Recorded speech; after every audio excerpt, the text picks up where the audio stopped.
Welcome to Koffee Talks, a Pokemon card collecting podcast, featuring David Person, owner of the world's most complete English Pokemon card collection, and Dan Norton, a longtime collector with all the knowledge behind the cards.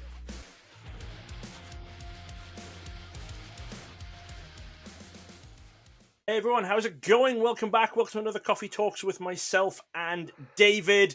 David is in a much lower quality this week, as I'm sure you can see. He's having to use his laptop rather than his main computer, but hopefully we're going to get through this just fine. David, how's your week been?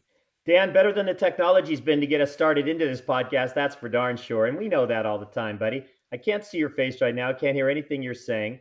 The wind outside is basically blowing the roof off the home.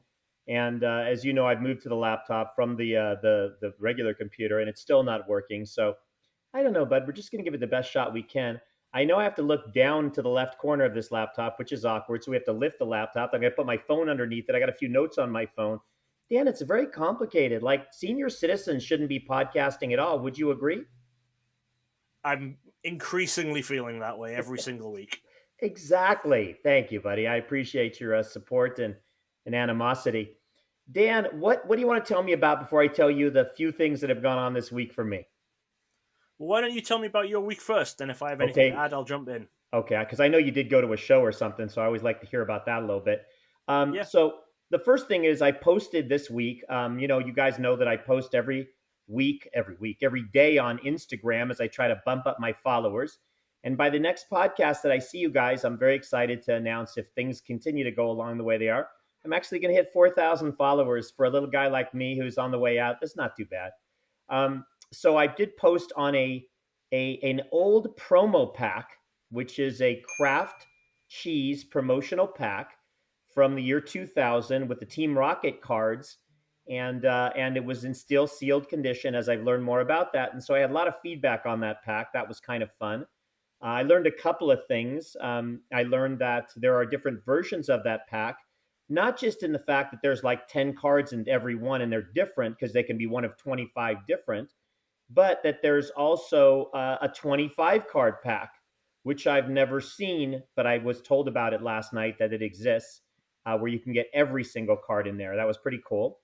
And I also learned that the Dark Charmeleon sealed promo with the Wizards of the Coast stamp on it. The Wizards of the can't do the stamp thing. Anyways, which we all know to be as a gold foil stamp, actually comes in silver as well. And talked to somebody yesterday who actually has that sealed card in an individual pack sealed with a silver stamp. So it was kind of neat to find that out too. That's interesting because we had thought for a little while that potentially the silver stamped one only came in those packs like you've got, where there's multiple cards in them and where you can't actually see the Charmeleon. But that's definitely interesting if he's got a silver one sealed just as a single card. I think I do still need to get myself a silver stamped one at some point. I'm not bothered about it being sealed, obviously, but I'm pretty sure I only have the gold stamp. Well, and I've only heard about this, and I don't know anything about actually seeing the silver, but I trust the people that are telling me. So certainly it'd be nice to get that for me as well one day, but it's definitely not on the radar screen at the moment since I don't know how to do that. Other things I did this week, I bought the staff pre-release cards from Temporal Forces. So those are on the way, so that when we build that set or I buy that set at some point, I'll have those to be able to put those with the set and then the variants that you helped me get. And then also, I think I mentioned, but I didn't really clarify this before, but I have bought my Paldean Fate set, which is kind of cool. There weren't many out there, and I was able to acquire one, and so that's nice because then as you help me put the variants in with that as well, we've got somewhere else to pack them in at the back of the set. Yeah. And Paldean Fates, I'm guessing, will not have too many variants. Normally the bonus sets don't have very many variants overall. Okay, that'd be something interesting to actually calculate one day and just go through and do a comparison on the Crown Zeniths and whatever I think that you're talking about, and Hidden Fates and Shining Fates, and actually see if they specifically don't, or if certain ones are more of an anomaly based on other stuff that's coming out of Japan or whatever. And then finally, I saw actually two more things. I saw a video that both a friend of mine and my daughter sent me. So Dan's going to link it in the description, guys. You have to watch it. So don't forget, make a note, go watch this video. It was a reel or something by Javi Geek, Javi Geek or whatever, and it was showing the inside of his home with Pokemon cards and Nintendo setup. It was absolutely unbelievable. It's just you just have it's mesmerizing. So it's only a minute or two. Take a look at it. I hope you enjoy that. And then finally, I heard from Dubsy, the one and only Dubsy. It's nice that he occasionally looks at what we do and what I do, and so he has developed his own Hall of Fame collection. And no pressure, Dubs, if you're watching, but he did say at some point he would hopefully have me inducted into the Hall of Fame, and they have a couple of inductees so far. I think Gem Mint Pokemon and TCA Gaming's Rusty, and they have different tiers of what you can be inducted under, like community, collector, or legend, or whatever. And I think that possibly they're going to create another one for me, just called Afterthought. I don't know. So we'll see if that actually happens. But he did make some nice words and nice comments about that possibly happening someday. So, Dan, that's That'd be my cool. week amongst Pokemon. Other than returning all the cards that you ordered and helped me order that aren't in near mint condition, so that's always a good thing. So I'm still waiting to put some of those in. But how did you do with your show and everything else? Show didn't go too bad. So this was a toy and game show. So we normally don't do as well at those as we do at the regular card shows. But because it's Laura's boss who runs it, and Laura runs build and battle tournaments there, I get to get my vending table for free. So anything I sell is worth the money. I don't have to pay for the table because Laura's giving up her time to run those events. So I Dan, think Dan, is there the anything in your life that you wouldn't take if it came to you free? I don't know. It depends what people are offering. Okay. So, guys, if you guys have offers of free things to Dan that you think he won't accept, throw them in the comments. I'm going to tell you he's going to accept every darn one. Okay, Dan, go ahead. So yeah, we sold a decent amount of stuff. It's normally, as it goes with those shows, we didn't make any one single big sale, but it's normally that the $1 and $5 box of cards just got ran through. Those things just go all day. We have just a box of like bulk EXs and stuff that you just put a dollar sign on. Kids passing, they normally bug their parents. They'll pick up a couple. We have some of the old build and battle kits for like $5 just for the sealed decks. Those go pretty well. I spent quite a lot of the day actually. I went over and talked to a guy called Kim Simmons a few times. He's the guy who did all of the photography for the original Star Wars action figures. So if you bought any of the original Star Wars action figures, all the way from the very first release in the 70s, all the way I think up to the early 2000s, he would have taken the photographs that were on the packaging. Hmm. So I talked to him a So decent amount about. that is interesting, Dan, and I mean it's really cool. It's just that this is a Pokemon podcast, but no, I'm glad it's important I think to support you in your needs with Well, Star Wars, Lurkana, and everything else. it was very cool, and I talked to him about some stuff. And as I was over there talking to him, someone brought him over a Star Wars figure that he was able to confirm was his own. At one point, it had been his own personal figure that had been used in the photographs on some of the packaging for the Star Wars figures because they figured out by some slight modifications and stuff he had to make to the figures in order to do the photography. So that was really cool. But to go back to Pokemon, the other thing I did this week was I spent 2 solid days sorting out prize pack cards, and they are now all at least sorted and catalogued. So I know what we've got and I know what we need. And after doing that, Dan, and I'm assuming this is through the first 4 series of prize packs, right? So I haven't opened any Series 4 yet, but Okay. all of my because those just came out, so I still have some here sealed, but all of the 1, 2, and 3 was already opened and sleeved up. It just needed sorted out and put into a binder, so I got through all of that. But I have added Series 4 to the checklist I made, so I figured that when I'm going through and trying to pick up the extras, because there's still a good chance I'll be getting more Series 3 and 4 packs over the next few months by going to events, I'm just going to start from the earlier ones, try and just work forward, like pick up all of the Series 1 stuff first where I can, then into Series 2, then into Series 3 and 4. And I know, I'm glad you're doing this because I know you actually said that you were going to do prize packs, and I'm so excited when you actually follow through and keep your word. So Dan, what is the conclusion when you're done? Was it more difficult? Was it easier? Was it what you expected? What can you tell our audience from just the basic overview of doing it without getting into much detail? Well, really, it hasn't actually been too bad for Series 1 and 2. We got lucky on being able to get quite a lot of the packs and open them up. So I think aside from Vs and V Maxes, there's just two cards I need to pick up to have three of everything. So to have me, Laura, and you a full set. And then for the Vs and V Maxes, looking at them, the vast majority are under $10.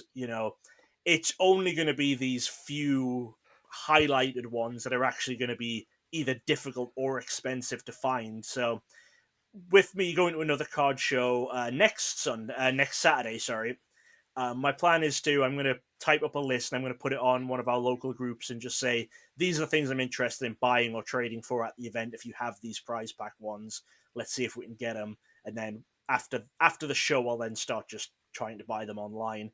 But we're going to very, very easily get to about 95% finished on Series 1 and 2 very, very quickly, and then just have a few cards to pick up. And then once we get to that point is when I'll start buying more Series 3.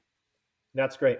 That's great. Well, I appreciate you doing that, Dan. That's a lot of progress because I know this one's kind of the crazy outlier of everything else sitting out there. So it is a little bit, yeah. But like I say, we're not doing too bad. I'm just going to take it from the start and go through start to finish, and we'll go through it that way. And since I know we're going to get to comments here in just a very quick second, and there's a question about where you place certain things with respect to master sets, after dealing with what you're dealing with and putting these together, do you believe that they should then all be basically, you should disassemble it all essentially, and each one has to go where it goes with their respective particular set?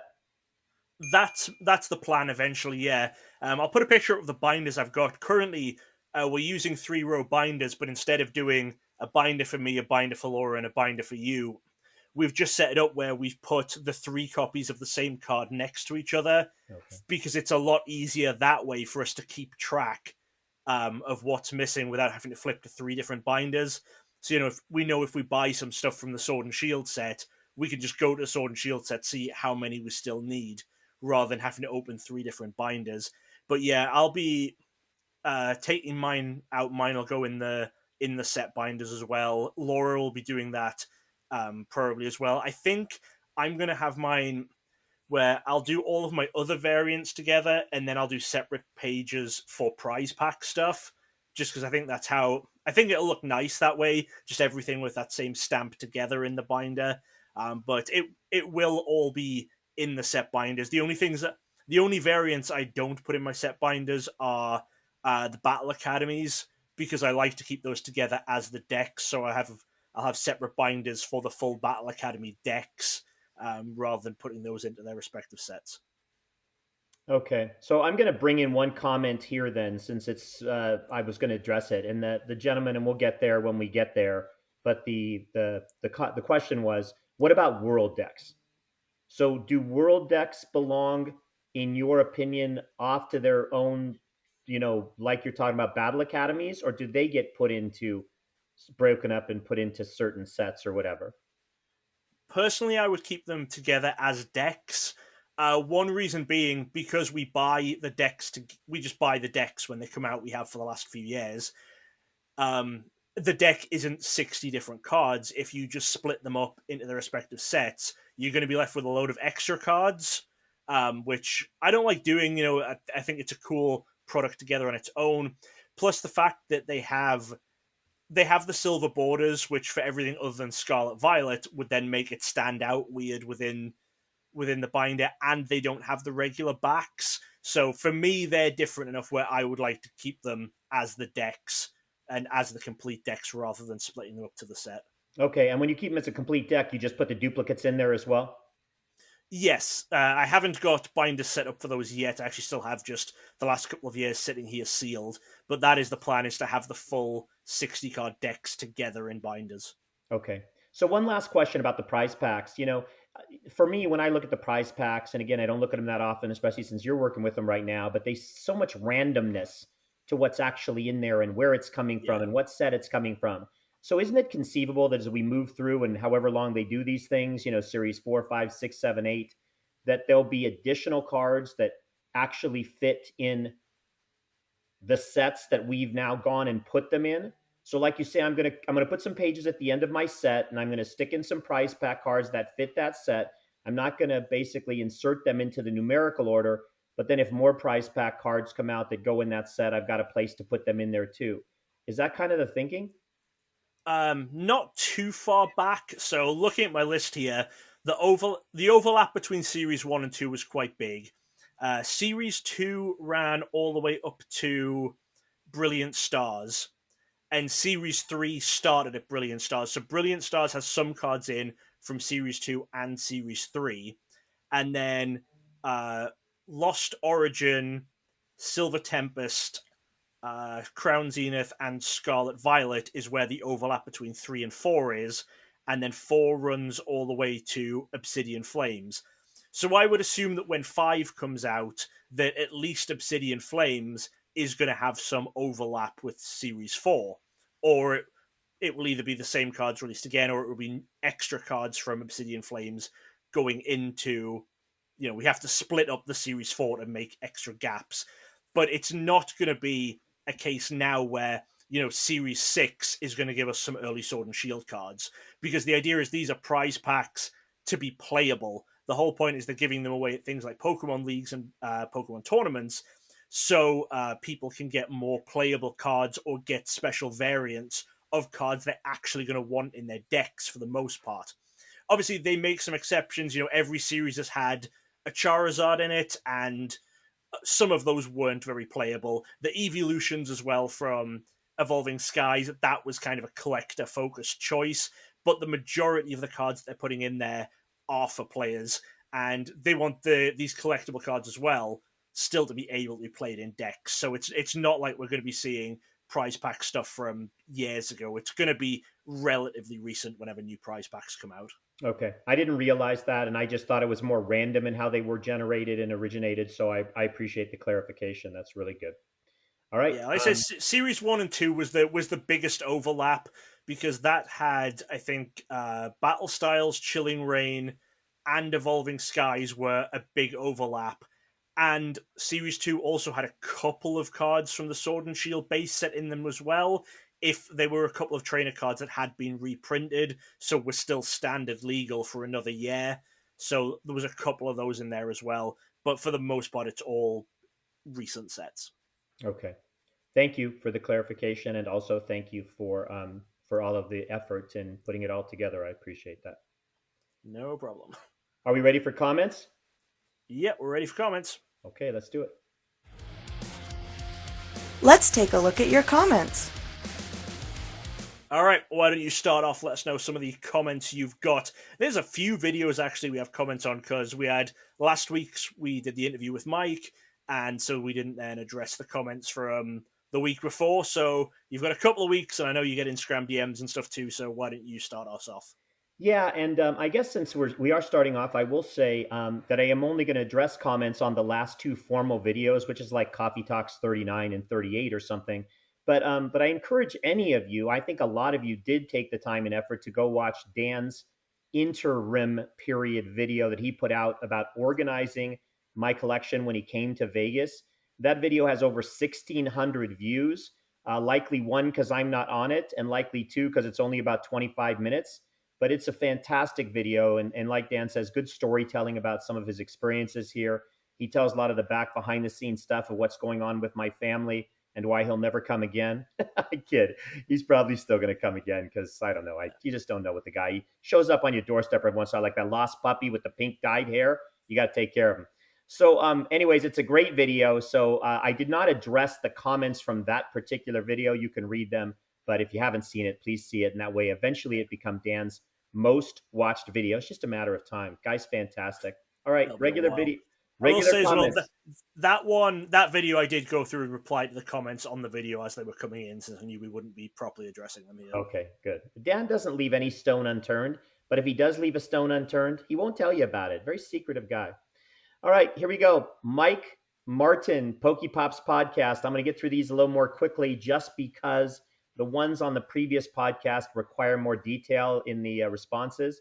So Pokey Gaines 90, he was the winner of the drawing last week. He said, Mike is extremely knowledgeable. What an amazing interview. And I love seeing a few items from his extensive collection. Thank you for selecting me as the winner. Thank you for everything you do for the hobby and the community. I include that comment because, first of all, I'm glad he won. But number two is Dan and I are going to keep doing what we do. We're going to try to make sure we are doing stuff for the hobby and the community, keep it sort of lighthearted, fun, fair, informative. And hopefully it's a win-win for all of us in just doing things that we believe is the right way. Craig Holmes, who we love, has been with us forever, says, probably my favorite guest to listen to so far, a font of knowledge with some incredibly cool cards and probably enough stories to fill 1,000 podcasts. What's interesting about that is that that video only has about 400 views. And sometimes we'll do a more well-known current participant in the hobby, like Radar or Catch 'em All Collectibles. Why is it always collectibles? You just can't say it. Here's the thing, Dan. We're going to do this right now because I think it's funny. Okay, ready, Dan? So You're not going to do that one, though. We're just going to leave it collectibles. But I've also noticed the other thing that's impossible to say is Tropical Mega Battle. Okay, so let's do that one 3 times fast, Dan. Go. Tropical Mega Battle, Tropical Mega Battle, Tropical Mega Battle. Okay. You see, Dan, only the UK people can do that. Everybody else goes Tropica, and it just, the L dies in the tropical. So Mike was wonderful. It was a great podcast. It's really fun to see when I said that, he was the OG, it really is. And I appreciated some of the comments that understood that. But a lot of folks, just because he's not as familiar, won't take the time and effort. If you haven't seen it, I do encourage you to watch it. It was really good. There's a commenter from @WhenPokemon said he's helped me so much through my professor journey. Thank you all.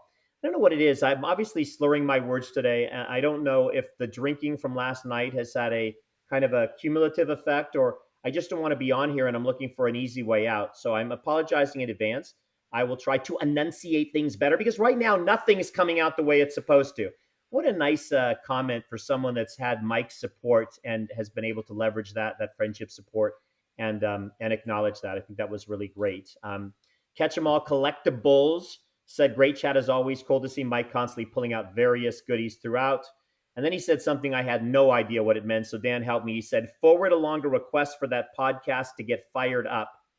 Do we have any idea what that meant? I assume it was about Mike making more episodes of his podcast. Oh. We did link to the latest episode of Mike's podcast in the description for that video.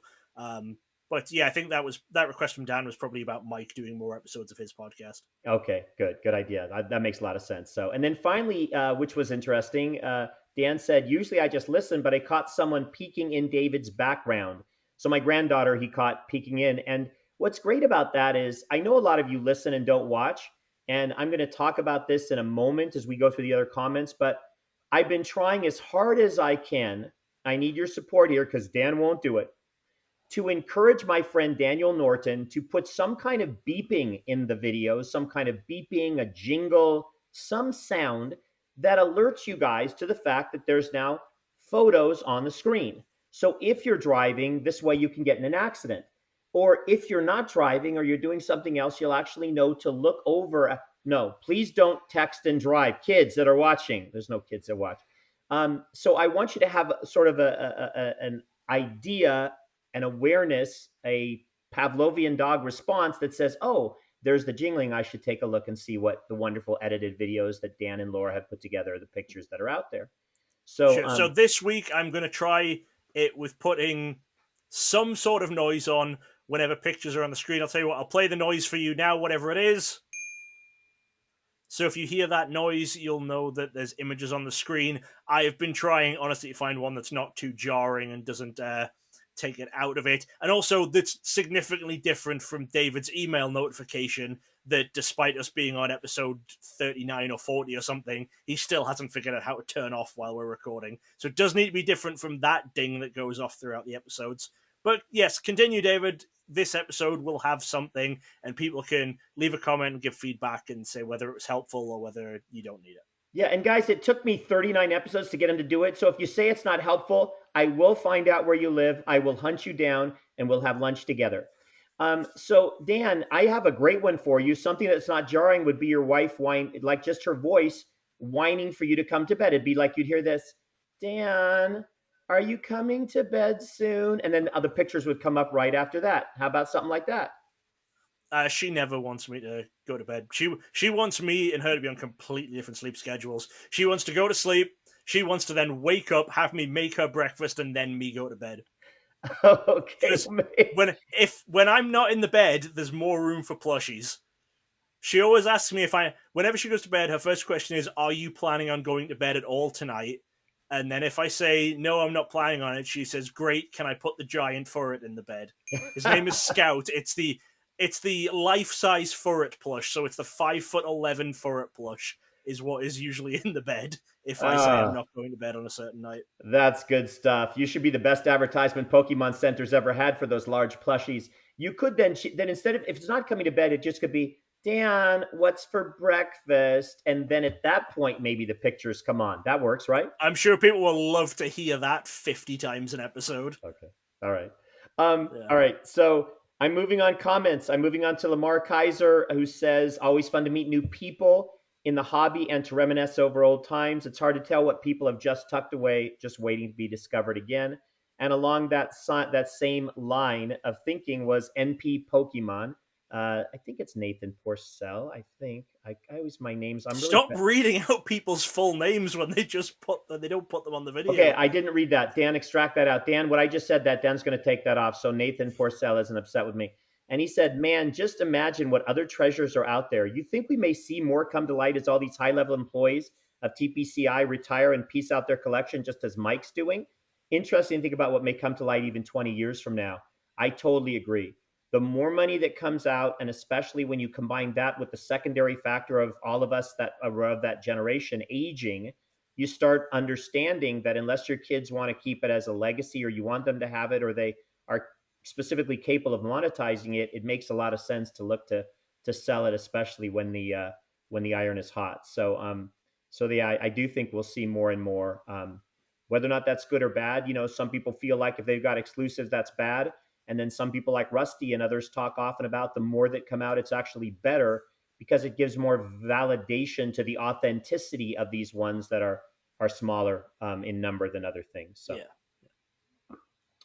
Pokepop. Oh, this was Pokepop. So, Pokepop said that somebody reached out to him on that picture of the 3 bilingual executors from the Tropical Mega Battle tournament, and said that the second one in the middle that we weren't exactly sure of the autograph was probably Shigeki Morimoto, the designer of Mew.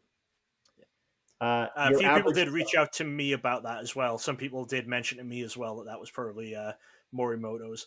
Also, to clarify some things, we spoke to Mike about this, but I think we might have spoke to him about this before recording. Those signed Tropical Mega Battles he has, they are obviously the original non-glossy tournament ones. He confirmed, though, they weren't player copies. They were copies that went to... He said staff copies. He got them from someone at WotC. He wasn't actually on staff for the event, but he confirmed that they weren't copies that originally went to players, since I know some people were having discussions about the number of them that were released and basing it on the number of players that were in the event. So it's confirmed that at least Mike's 3 copies are extra copies, and there's probably an amount more. Yeah, and I think that's what we always try to do, Dan, is we try to drill down to some more accurate levels of numbers.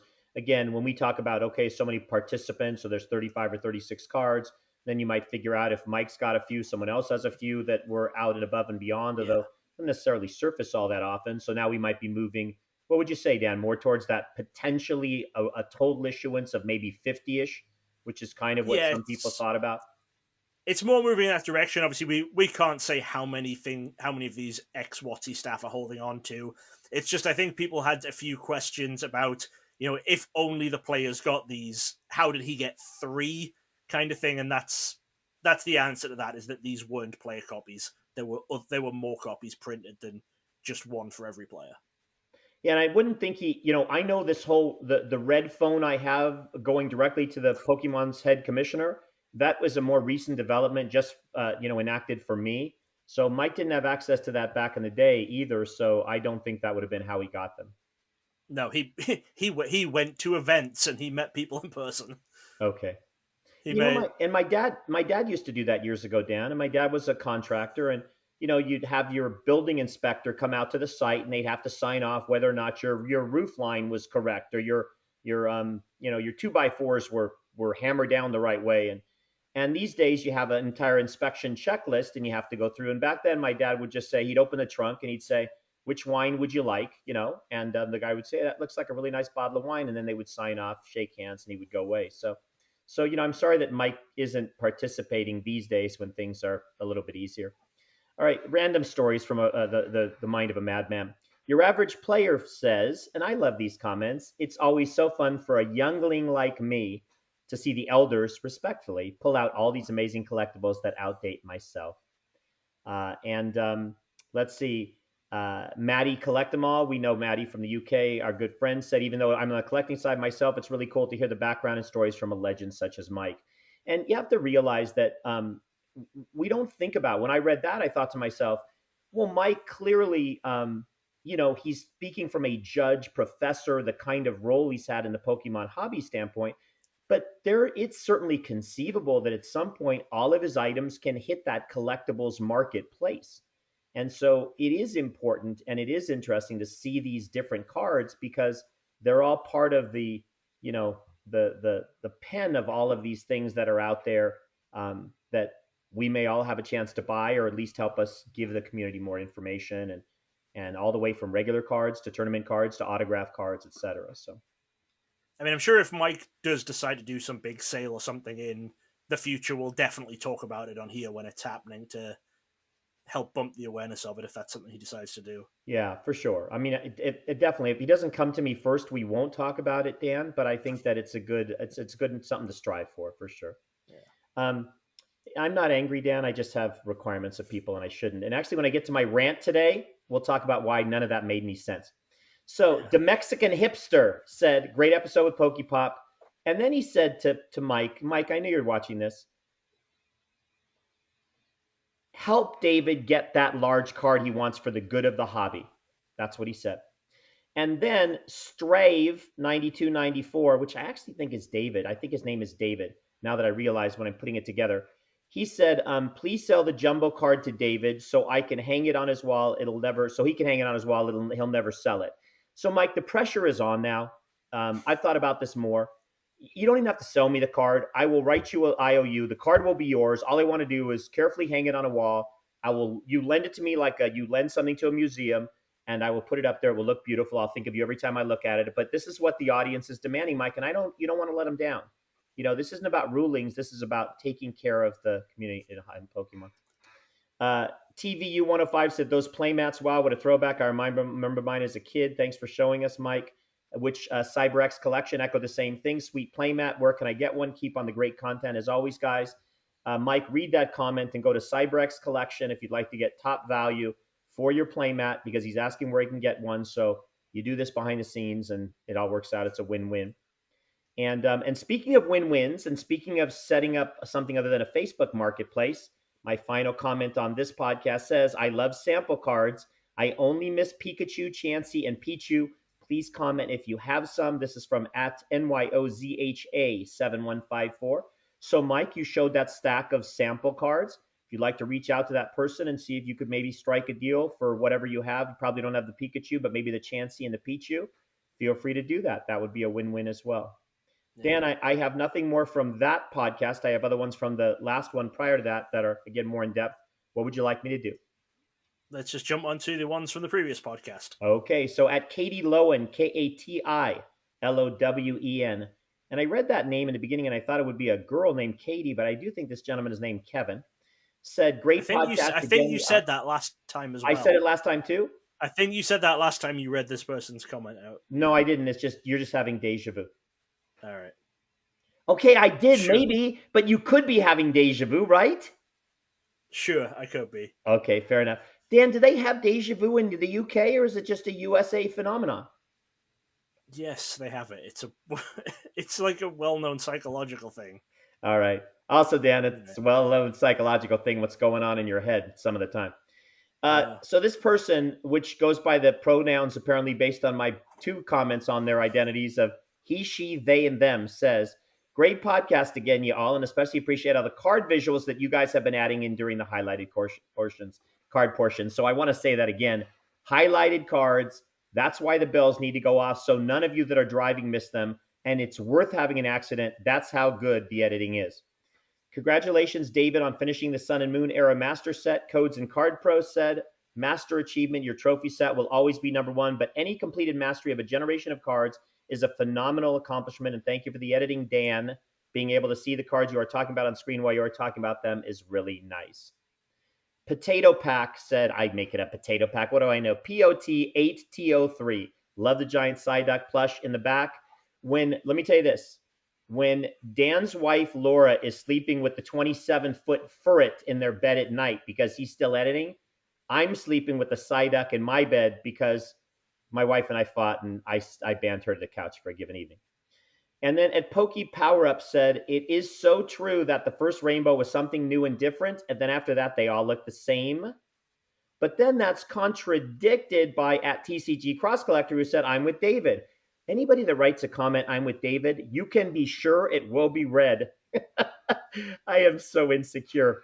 He said, I think I like rainbows because of their rarity. Even though there were things with harder pull rates as the gold cards, there were generally more rainbow variants in each set, which made their individual pulls much harder and therefore made them more rare. Although maybe I also like them because I returned to the hobby only 2 years ago, so I'm not so fed up of them as those collectors that had them on every set during 8 years. Dan, validity to that comment? Oh, it doesn't matter. A TCG Cross Collector gave us a big hug, which I really appreciate. The guy's one of the friendliest guys in the whole hobby. Really cool. Dan, we'll come back later. You figured out as we go on. I see it. TCG Cross Collector. I found it. Yeah. Okay. At Ketchum, go ahead. What? I must say, I agree. I mean, he's basically just agreeing with what I said in the podcast. So, yeah, of course, I think the comment's valid because he's just echoing what I said. All right, fine. If you guys agree with Dan, there's a certain chance your comments will never be read out on the podcast, especially if I'm actually doing the editing. At Catch 'em All Collectibles. Like you could edit anything. All right, guys. I can't even edit my own life. I'm like that. What is a Matrix movie? There's several copies of me floating out there. Hey, you know what? I went to a concert. I'm digressing now. We went to a concert 2 nights ago. And I'll just tell you it was sort of a religious concert, and I'll leave it at that because I like to be neutral with all this stuff. And my dad, who passed away a year and a half ago, his doppelganger was sitting in the audience. I've never seen anything like it. We didn't spend any time enjoying the concert because we just wanted to know how my dad got down from heaven and was able to get in a chair and enjoy a concert, especially with his poor hearing. All right. Catch 'em All Collectibles said, by the way, so that's a doppelganger. And that's what's going on with Dan and some of the people that you've heard making impostering. They're creating. They're imposters of him, right? I don't even know what you're trying to say. Read the next comment. Okay. At Catch 'em All Collectibles said, Trainer Deck A and B, I am starting to get deja vu. And there we go again. You see, Dan? It's a USA concept. It's not in any other part of the world. Feeling like I have heard some before. My mind is too sporadic and chaotic to ever actually repeat something, but I appreciate what Dan is saying there, the Dan at Catch 'em All. And he said, great as always, though, we need a Coffee Talks Wikipedia to document all of them. I think that is such a fantastic thing. I would like to create a small GoFundMe or have you guys patronize Dan's Patreon thing so we can go back through every single Coffee Talks podcast, pull out that segment and Wikipedia every one of the Trainer Deck A or Bs, just to see if there's been a repeat of them and to see how much struggle Dan's had with them. Anyone else can do that if they want to, because it's bad enough I have to sit through it once when you ask the questions and then edit it. I'm not listening to them all again. Not a chance. Talk about putting your red-haired foot down. But for Deja Vu, the entire segment always feels like Deja Vu. It just feels like one never-ending nonsense series of questions. They're all the same. Dan, isn't that your daily life at this point? Yeah. Okay, fair enough, buddy. It's just one never-ending, horrific streak of just pointless nonsense that never ends. Laura, the dogs are out again. I'll see you in 30. Okay, sorry. At MP Pokemon, great episode. Was surprised to hear Vince had some of the stuff and interested to hear that relationship. Yeti is very close to me and has been a joy to see that grow. A buddy and I talked to him when selling some Lorcana D23 cards, and you could tell he had some stories. So obviously Dan loves, Yeti because anytime you say Lorcana, Dan lights up like your Christmas trees on Christmas the day of Christmas, or possibly. I have another podcast that stopped being a Lorcana podcast just because of how fed up we were with the game. My other podcast with Jordan is no longer a Lorcana podcast. It's a generic TCG podcast now. We're now called the Columbus Card Guys, so we just talk about all TCGs. We talk a bit about Lorcana, but we were getting so frustrated with it we couldn't just focus on it the whole time.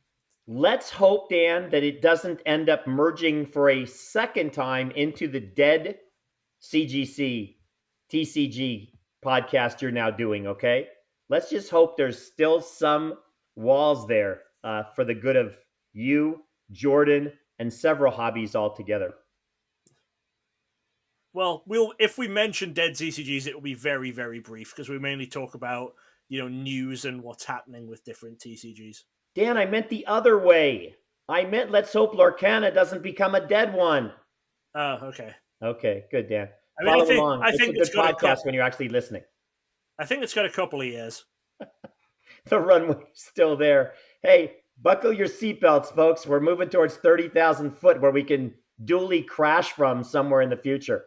At Giga Putty, which James McCann, if you're listening, not pudding, buddy, putty, okay? But, we could do a recipe on pudding later. Great episode. Dan is very knowledgeable. Happy to have him in the community and that he's not some hype beast throwing cards around. Boy, we can tell you that. It's also refreshingly nice that you keep things family friendly. Content doesn't need to be edgy. You're great too, David. I say that as an afterthought so you don't get mad at me and never read my comments again.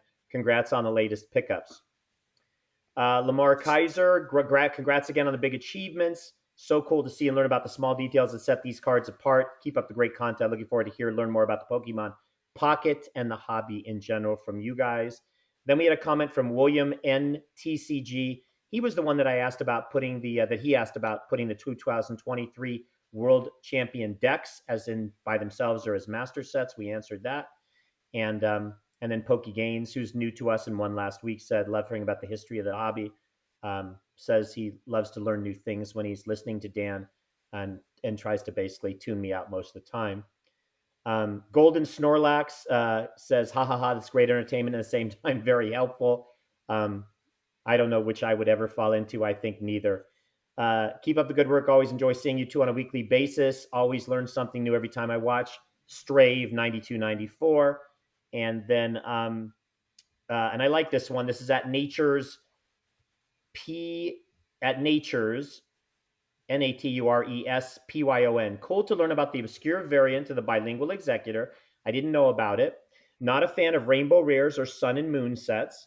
However, Sun and Moon were the last good games, and I think that's an interesting comment that I understand why he's saying it, but I don't know the details of why. I think there is potential for the card app to have physical rewards for collecting. I think we're talking about Pokemon Pocket there.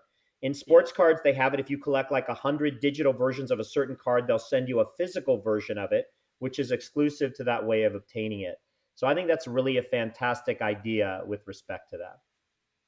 I think that's one of those things that Pokemon would maybe move slightly away from because of the fact that, like with Pokemon Go in their tournaments, they can't have children play in the Pokemon Go tournaments. There's only a Masters division because of that age rating on the app. And while that's obviously in the Niantic app, I don't know if Pokemon would want that level of thing to enter into the Pocket app, because I don't know if that then changes the rating to the point where the things you're collecting in the app then have a real world physical thing you can exchange in for. That might be something that would bump the age rating up, and I imagine they want to keep Pocket as being an all ages app. That would be my only reason to think that they might not do that. I know they always err on the side of caution, it seems like, with Pokemon in keeping things way more all ages than limiting it. So it would be cool if they did it. I just don't know if it's something they could do for that reason. Yeah, makes sense. Craig Holmes on this, another comment. Will David's sister be reappearing on the Sugar Mamas podcast? Absolutely not. We are not on speaking terms right now. And so until she steps up to the plate and handles her business the way she should be, I'm going to have to call that a definite no. Similar to the bilingual cards, do you also have the 2 French exclusive promos from the Diamond and Pearl era? He continues on and asks. Dan, are those the 2 cards that I happened to post about in one of my Instagram posts this week, the DP 53 and 4? Yeah, it is. I don't have them, but I know you do. Okay. All right. And then, so they are on my Instagram. If somebody wants to look out there, I asked a question about, hey, would you rather have a not issues slot in there, or have the cards be in there just to fill slots if they weren't in the English language and you were an English language collector? I really hate those two cards. Well, yeah. And The Dan, when the you the say that, most there's just not a lot you hate. So the most annoying thing. So it's number 54 and 55. okay. We're French only. The number of promos in the DP set only goes up to 56. If they had just moved number 56 to number 54 and then made the French ones the last two, I'd have so much less of a problem with it. But now there's just two gaps in the English numbering when it would have been one card shifted to not have there be gaps and just have the French ones as extras. It's so frustrating. If you guys want to comment on that on the video, or just talk to Dan directly in his DMs, he's got a new Instagram handle now called it's called at Overthinking. So you just go to at Overthinking, and that's Dan out there, and you can talk about anything to do with what he just overthought about. All right, Athlete Antiquities says, great episode. My question for next week is, what is your favorite worthless card? Is there a card where your personal and sentimental value far exceeds the physical dollar values of the card? So I'm going to let Dan answer this one, because any of you who are watching this podcast know I don't even know what's in the binders at this point, and I wish I could answer these questions. They're such wonderful questions, but I don't have an answer. So I'm going to let Dan answer it, but I'm going to refresh you to what Mike Martin answered to this question last week, which was the Fossil Ditto card, which isn't necessarily worthless, but the concept was that Mike spoke eloquently about how it could take on so many different transformations when it came to gameplay, which made gameplay really interesting and made a judge/professor's job a lot more complicated, if I understood it the way he was saying it. So I think Yeah. it is interesting when people have these stories about some of these cards that are so unique, and it's not necessarily about the value of the card. Dan, have you got an answer to this one? I guess mine would be Ancient Mew, just because it was a card that it came out sort of a little while like just after I stopped collecting the first time around. So I heard about it, but I wasn't collecting anymore, so I never went after it. And then obviously it had a lot of hype around it. People talked it up a lot like it was an incredibly rare card when it just wasn't. But when I first came back to collecting, it was I think it was the first card I ever purchased when I came back, just deciding like, oh, this was something I remember seeing and not having. I'm gonna just pick that up for a couple of bucks, and then that snowballed and spiraled, and here we are. That's a great story, Dan. That's a great card for that category for sure. When I think of you, I think of someone who's just been collecting forever. So, and then I'm often people, I'm asking for folks that come out and talk to me in my messages, and so invariably I get the message that says, hey, we just started again in the last 5 years. I found my old cards. I found the old cards at my parents' house. My mom kept them for me. I'm so lucky, whatever. My dad's a hero because he kept them for me, whatever. So, Dan, does any of that type of story apply to you, or not really? Because you sort of had your cards, kept them all along, and just kept going. No, I didn't. The cards I had as a kid, my brother ended up trading away for football cards when I stopped caring about them. He kept collecting for another couple of years. Then he ended up trading everything. So when I started collecting again in early 2018, when I was 17, I started 100% from scratch. Wow. So you're one of the typical folks that have came and re-entered at some point. Now, Dan, this brother you're talking about, referring to, who continued on and took the cards, he's the one that you told me you weren't going to buy the wedding gift for because of that? He didn't get married. My other brother got married. Okay. So the other one you weren't going to buy the wedding gift for because you knew eventually you weren't going to buy one for this other brother when he got married because of the card issue, and you didn't want him to be treated any differently?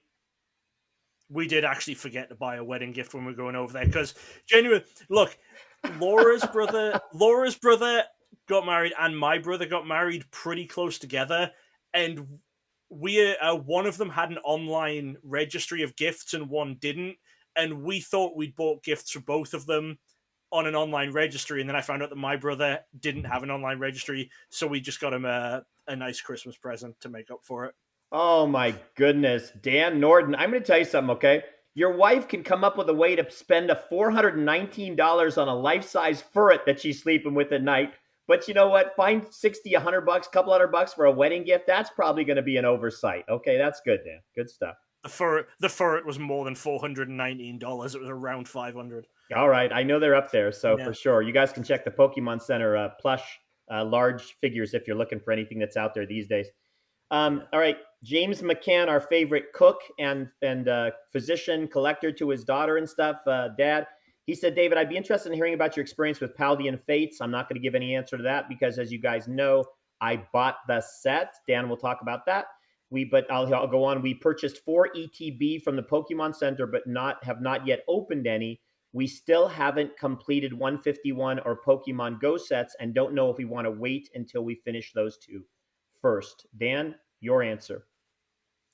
Well, I opened a decent amount, and the first set we've got is still missing a lot. So if you have the if you want the set and you have the opportunity to buy the set like David did, that is probably the better route to go down. I mean, you can see the videos on my channel. I don't think most people will do that, Dan. So I just want to change your perspective to the answer. So go as if they're definitely going to open stuff and maybe talk about, are the Pokemon ETBs the way to go? Should they be looking at the booster bundles? You know, what would you recommend from your opening experience just to try to put together a Paldean Fate set in general? And also, or would you go back and try to get 151 finished or Pokemon Go finished, that kind of thing? Well, I think Pokemon Go and 151 are both fairly cheap sets to finish. I mean, 151 has the Charizard, which is about I think $115. But other than that, there's not a huge amount in that set that's hugely valuable. So it shouldn't cost you too much to finish that one off. And I don't think Pokemon Go is much expensive either. So you can probably do that without too much trouble.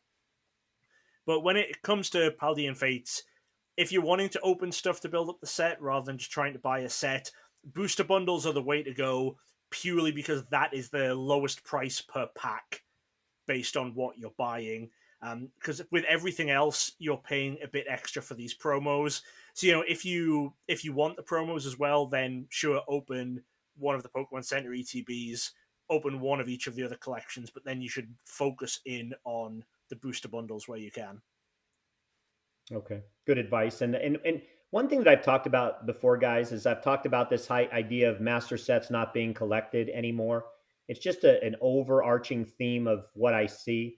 And it really almost bothers me that I don't follow my own advice. What do they say? Like the cobbler has the optometrist has no glasses or the broken glasses, and the cobbler has the bad shoes.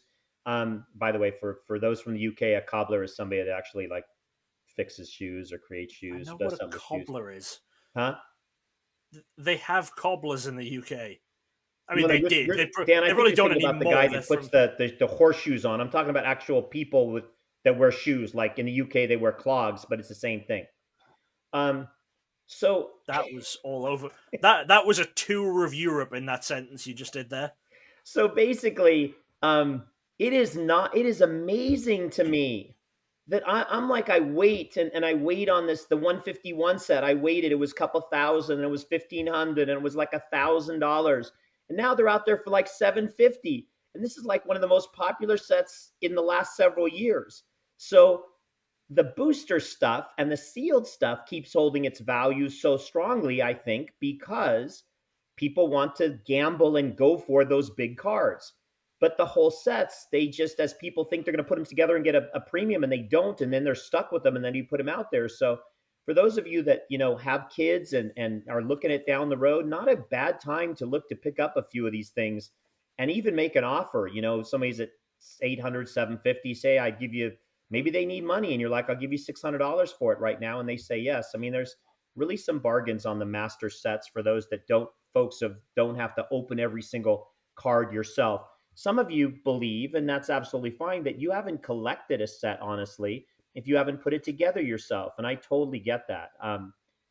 So if you're not in that camp and you can say, I wanted to just get this for my kids for 10 or 20 or 30 years from now, it's not a bad price to do it at these days. Jeffrey Hurtgen said, it takes you a whole... Jeffrey Hurtgen, I'm not allowed to say your full name. So Next time, take it out of the @Jeffrey Hurtgen thing, and then Dan won't If yell at it's me. in the you can read it out. I'm saying don't read out people's names if you just know them personally. Or Okay, know I them don't from know anybody Instagram. personally. I'm basically a loner that lives off a small diet of IV fluids that goes in my body once every 6 months down in a basement here in a van down by the river. So it says it takes a whole day to render the videos. Sounds like Uncle Dave needs to get the podcast production team a new computer. No, my friend, you are dead set wrong. This is Dan Norton's podcast. I'm only on here because no one in my family will leave me alone, so I can escape away for an hour and a half to 2 hours once a week. We're trying to raise Dan's numbers, okay? Listen up, folks, and hear me good. That's not good English for you kids watching.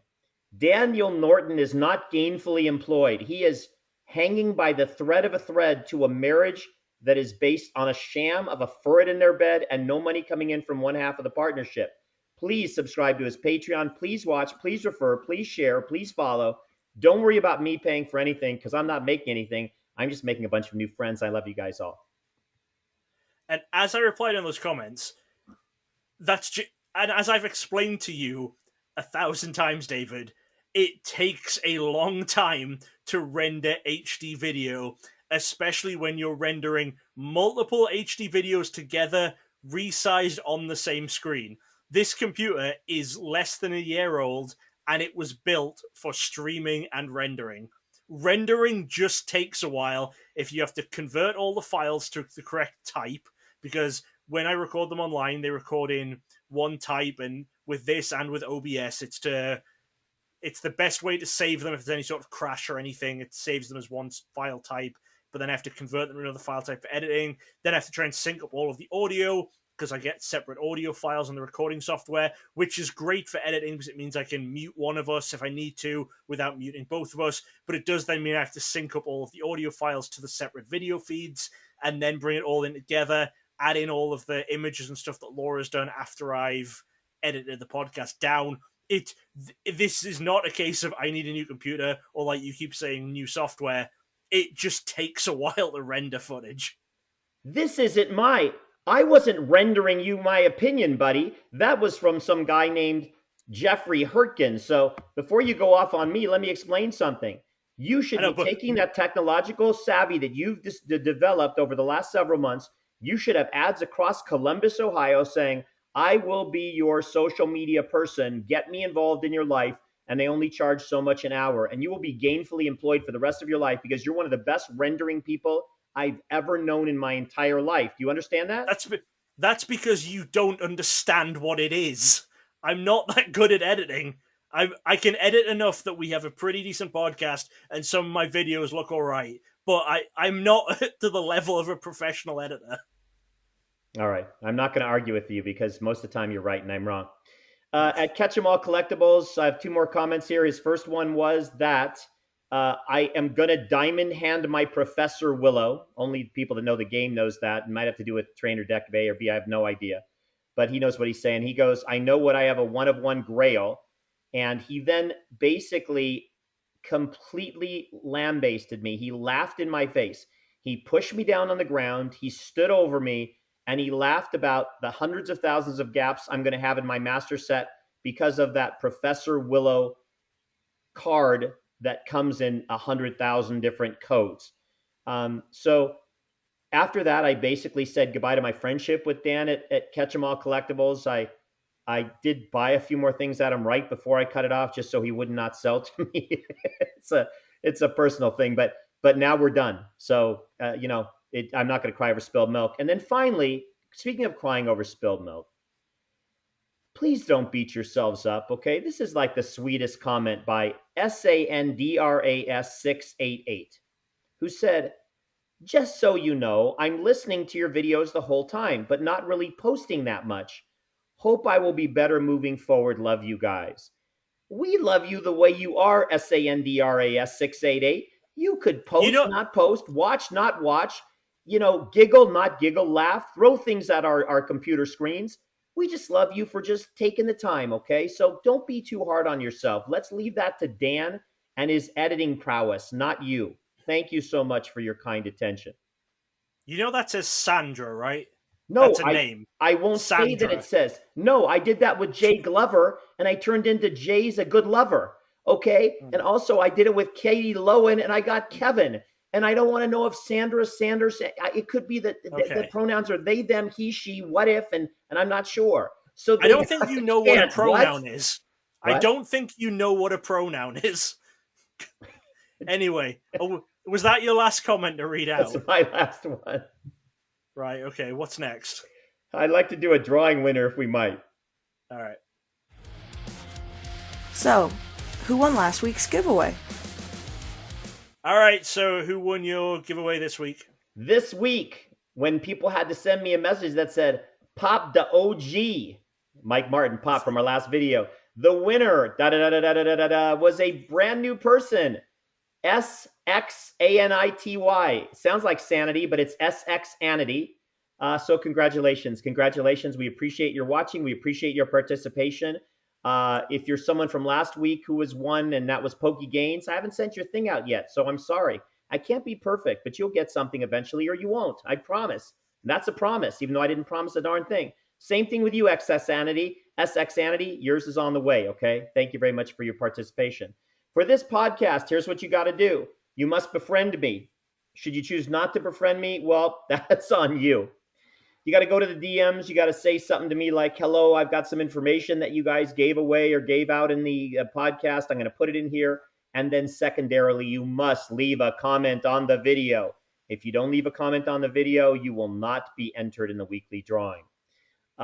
If you share our podcast or you share any of my weekly posts on Instagram, above and beyond your putting a comment in the video and telling us the information I'm going to give you in just a little bit, you get a second entry for the week. Thank you very much for your participation. All right. By the way, I'm at dperson, PERSIN1, at dpersin1 on Instagram. Dan, I'm ready for the deal of the podcast. Can I keep going? Sorry, what were you asking them to say in your DMs this week? I didn't say it yet.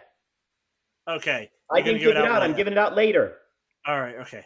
Yeah, I'm giving the information later, guys, because if you think you can go straight to Dan's timestamp and watch, nobody fools me. Dan fooled me once on rendering. That will never happen again.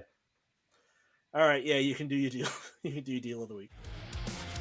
It's time to find out David's deal of the episode.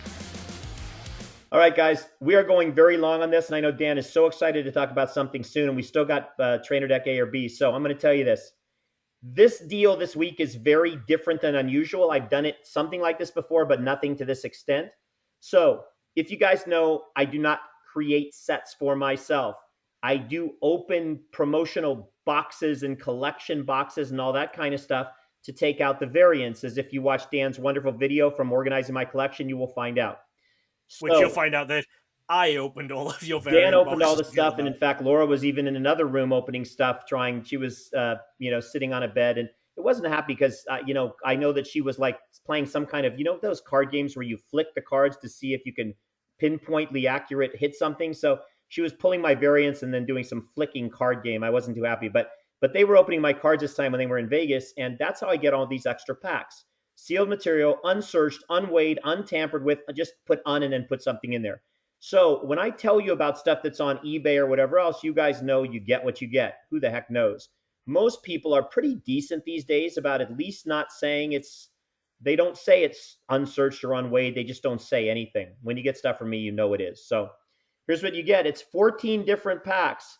So 99% of you are not going to buy a 14-pack lot that isn't the same because you're trying to put together sets and stuff.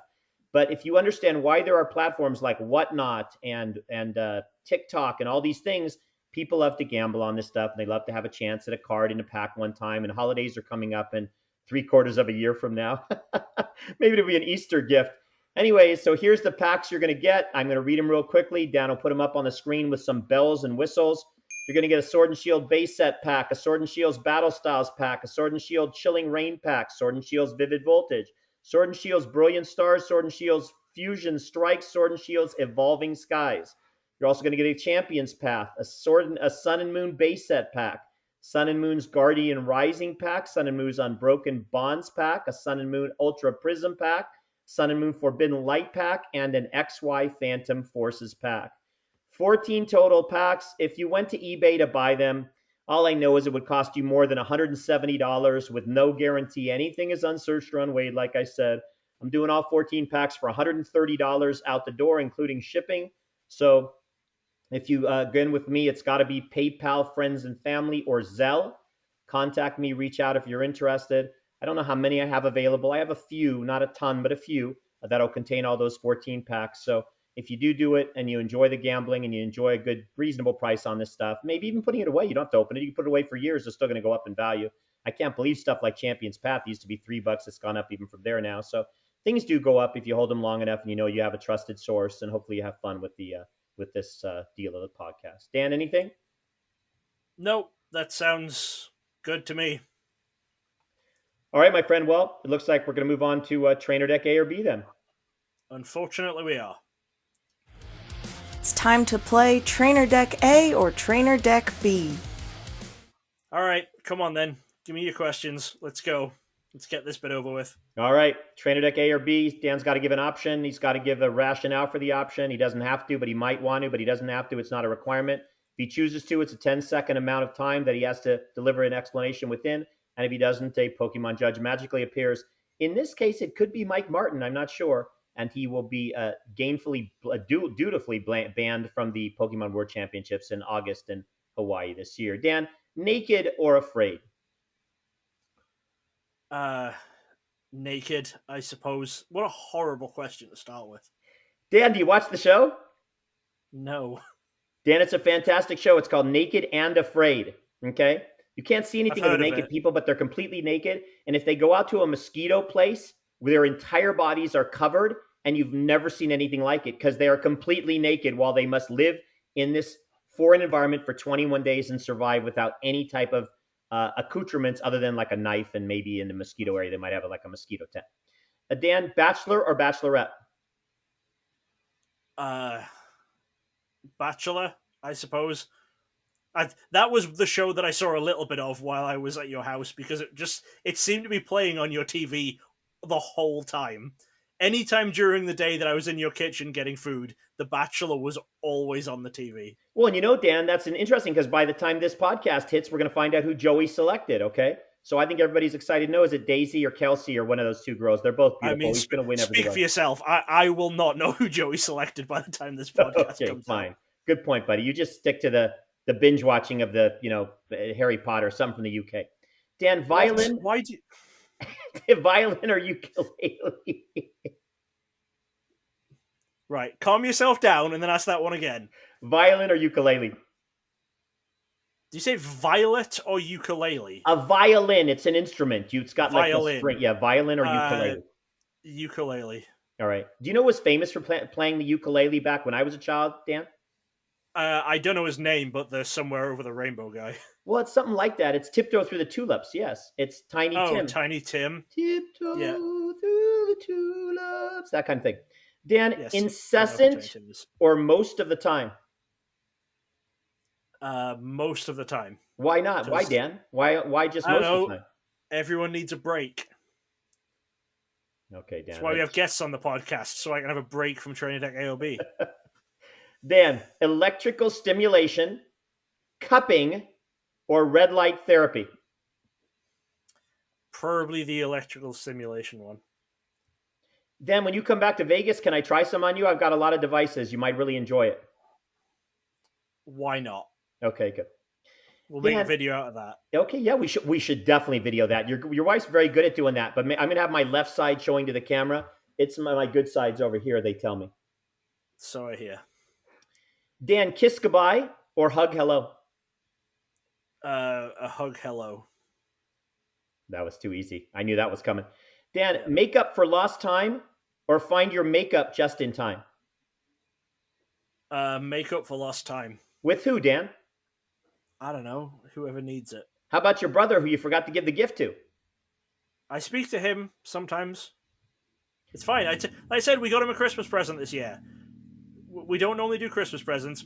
Like, me and my brothers have all agreed, since I live over here, we'd normally just be giving each other money for birthdays and Christmas. We just don't do birthdays and Christmas presents.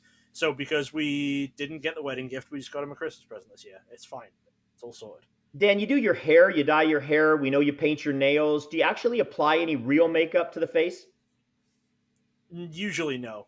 I've worn eyeliner in the past, but it's just too much hassle. You know who else has worn eyeliner in the past? A lot of people. Okay, that's true. And David I, Cohen. I would say worldwide, probably about half the people at least have worn eyeliner at some Yes, point. yes, I remember. Yeah. Okay, Pokemon or Lorcana? Pokemon. I'm just checking, Dan. After today, I had to make sure I put that in there to make sure with this whole Star Wars, Lorcana, and everything else on the podcast except Pokemon. Yeah, because I do the podcast with you about Pokemon. So I do other podcasts about other card games, and I mentioned Pokemon briefly on there, and I mentioned the other card games briefly on here. It's Dan, fine. if you had mistresses, would you briefly mention your wife to them or briefly mention to your wife that you had them? No. Okay, fine. Then be careful with the whole briefly stuff. Dan, does not meet, meets, or exceeds expectations. Exceeds expectations, hopefully. Dan, you're going to find out that those are actually ratings you'll find when you go and get a real job someday. And hopefully you will exceed expectations and they won't fire you and you'll be back podcasting again. I'm in the ratings for a lot of things. It's not just jobs. Then, I think Laura gets those ratings at Pokemon regionals. She works for a living, 2 jobs and Pokemon, buddy. Take an example. My goodness. Dan, close to the vest or pump out your chest? Close to the vest. Which I still don't think... I think the saying is close to the chest. Not in the United States, it's not. No. So you would say like... So like you would say like keep your cards close to your vest. Close to your vest. Mm-hmm. Jesus Christ, okay. Okay, Dan, marinate and wait or just go out on a date? Just go out on a date. All right, when you go out, might you get marinated food? I don't know, maybe. All right, fair enough. We were out for dinner last night because Laura's parents were in town. Really? So it wasn't really a date. It was a family meal. That's really nice. Where did you go? I went to a place called Bravo, an Italian restaurant. Very nice. That's good. I'm glad. Are they just in for the day? They were here for a few days, I think. They're staying with Laura. I think they're staying with Laura's aunt and uncle. Okay. Who live in Columbus. A car crashed through the window of the restaurant while we were in there. What? Yeah, genuinely. We were sitting at the table and there was a loud bang from up front and someone's car had skidded and just came like straight in through like a big, like full wall-size window. Like, look, it was like right behind the hostess station. Luckily, no one was sitting there. Just the whole thing caved inwards. The car didn't fully come into the restaurant because they must have braked enough in time, but it put the whole window in. Dan, does that affect your dining experience? Like, did you guys still give a tip? I hope they did, but yeah, yeah, I'm pretty sure they still left a sizable tip. They were still fine. They didn't not tip because there was a loud bang in the restaurant at some point. Makes sense, Dan. Yeah, I was just asking, just in general. Dan, metal detector or radiation protector? A metal detector, because I've had one of those before as a kid. When you go down the beach with your metal detector. So Dan, when you go to the dentist, when you go to the dentist, you don't let them lay that thing across your chest or your vest when you're trying to take your X-rays. Yeah, but I never do that often. You do that more often than use the metal detector. I know, but when I use the metal detector, it's because if I use a metal detector, it's because I want to. If I have a radiation protector, it's because I need it. So I'd rather be doing something I want to do rather than something I need to do. Understood. I've had way more. I think over the course of my life, I definitely think I've had way more chest X-rays than I've had mouth X-rays. Yeah, I mean, and guess what? When you have a chest X-ray, they still sometimes they'll put the protector along your privates and stuff. So be careful. Dan, Barbie or Ken? Barbie. I never had either. I had Action Man. You probably don't know who Action Man is. You never wished you could be Ken, Dan? Not really. You didn't wish you were Ken just so you could date Barbie? No. Dan, is there a UK Barbie? Yes, but Barbie is a global thing. But I say Action Man, I think, is a UK only thing, right? You don't have Action Man, do you? I don't get any action, Dan. I don't get any action at all, Dan. Action Man is, I guess, the UK equivalent of G.I. Joe. I just have to stop. Let me just breathe. I can't even talk to you right now. With your hair would mean that you at least thought about Barbie. I don't know. Okay. Dan, we know you're a big beans guy, okay? So Lima, Pinto, Black, Refried, or Fava? Genuinely do not like any sort of beans. What? Genuinely do not eat beans in any form. Wow. Do not Okay. like the taste of any beans. Dan, I know you're lactose intolerant. Is the beans situation a taste thing, or is it just part of the lactose thing as well? It's a taste thing. I don't Okay. think beans have lactose in them. No, but I mean they both come out the wrong end. Okay, Dan, dark patch or dark claw? Dark Patch. That was a very, very playable card for a long time. Still is, I think. I've been playing you for years, buddy. It's a lot of fun. Dan, Chatot or Chatbot? Chatot. I love Chatot. So you don't like AI? No. Genuinely, no, I don't. Dan, do you think it's okay if kids these days are in a university setting and they go to Chat GPT as a chatbot and basically create their papers from that? No, because it's all plagiarized. Because ChatGPT and learning things like that, they learn from other things that someone else has written. So if they're doing it like that, it's plagiarized. So no, it's not okay.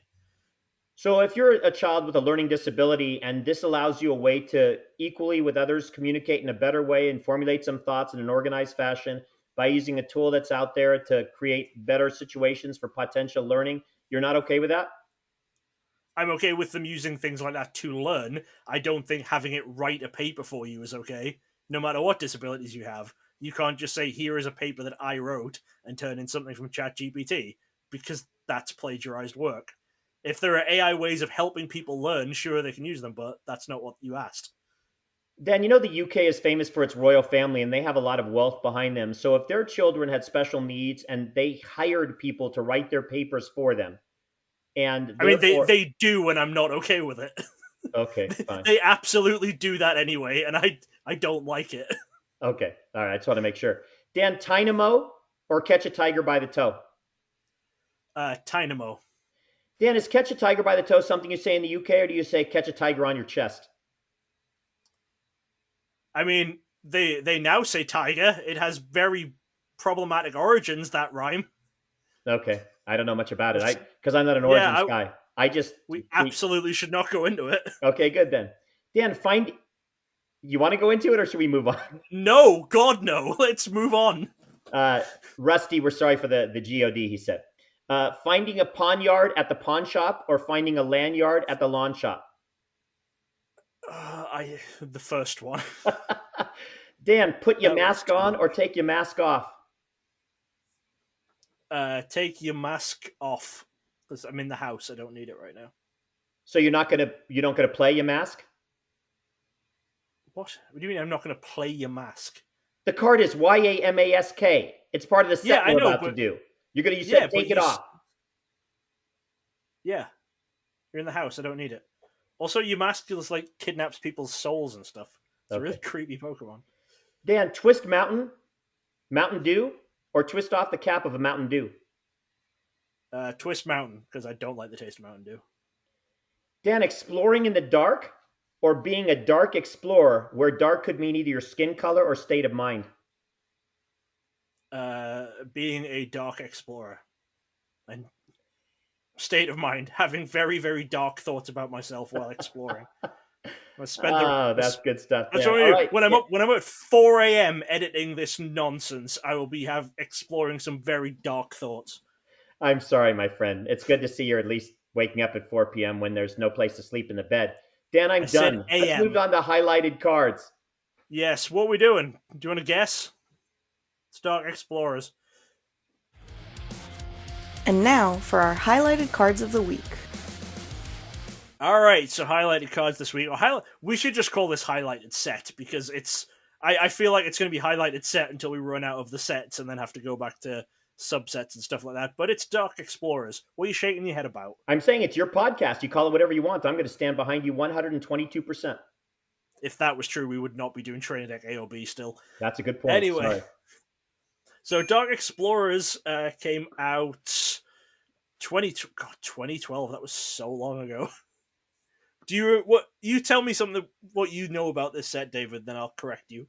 Well, I like to look up the values before we start. So a booster box these days is about $5,000. That's always a little bit of an interesting barometer about the set.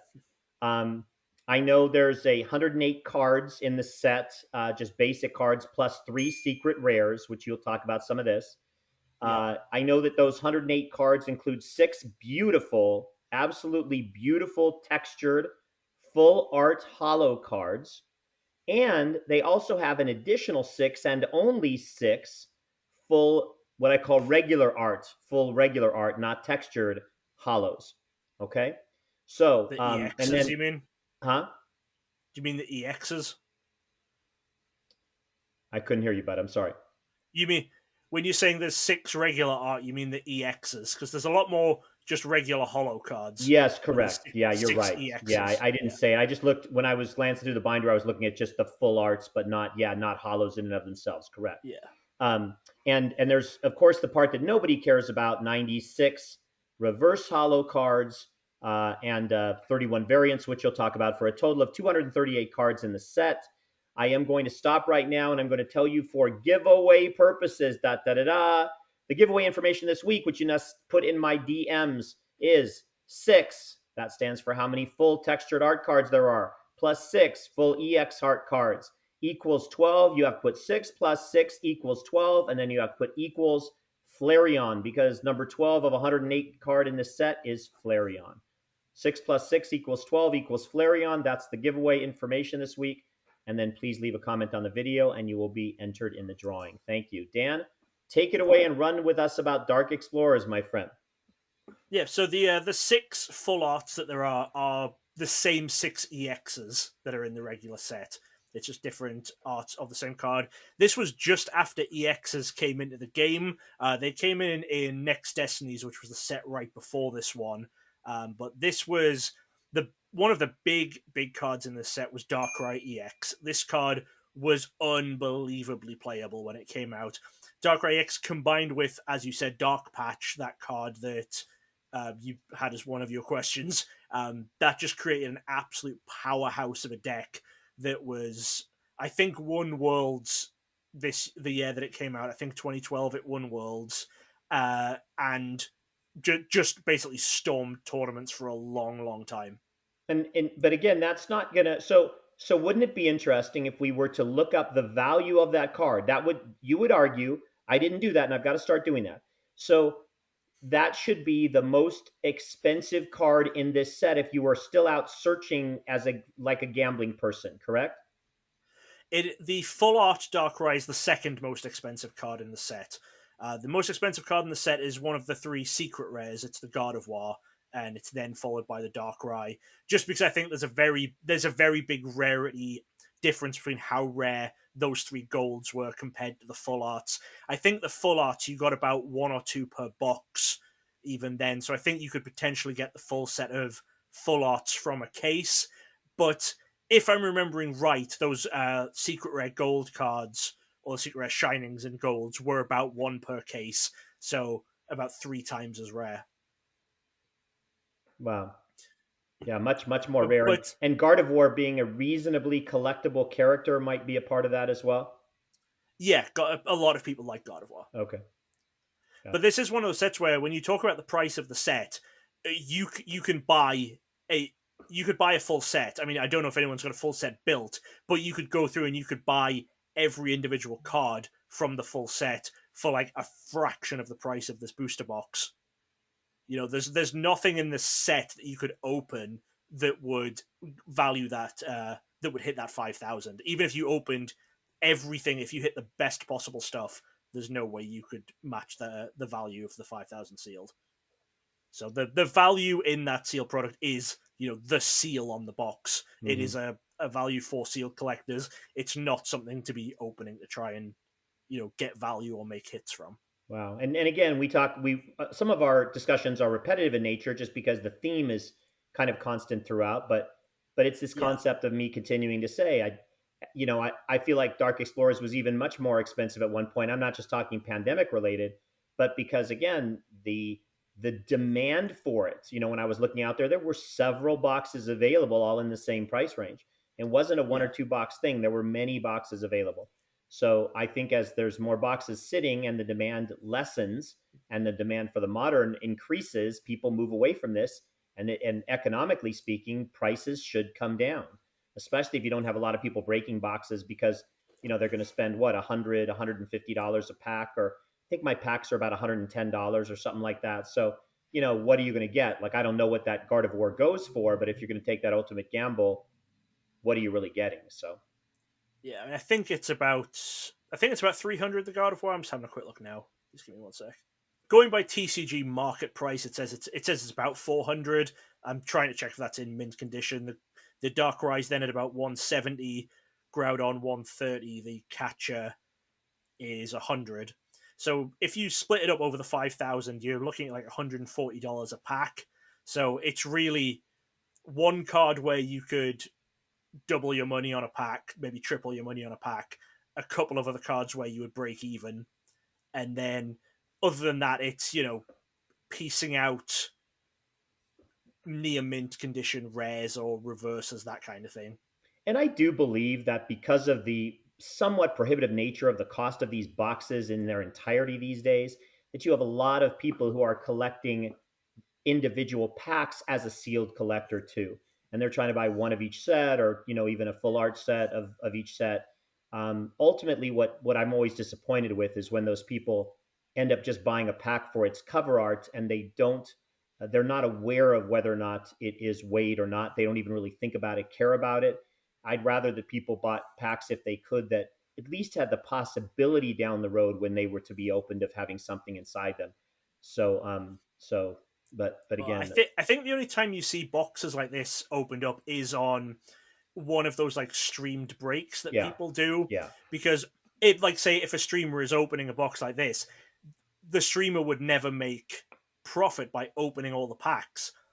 But if they sell the packs at 150 each, there are going to be people who buy in on that hope of either hitting the God of War and double tripling the money, or maybe getting one of the other cool hits and getting a pack fresh full art, something like that.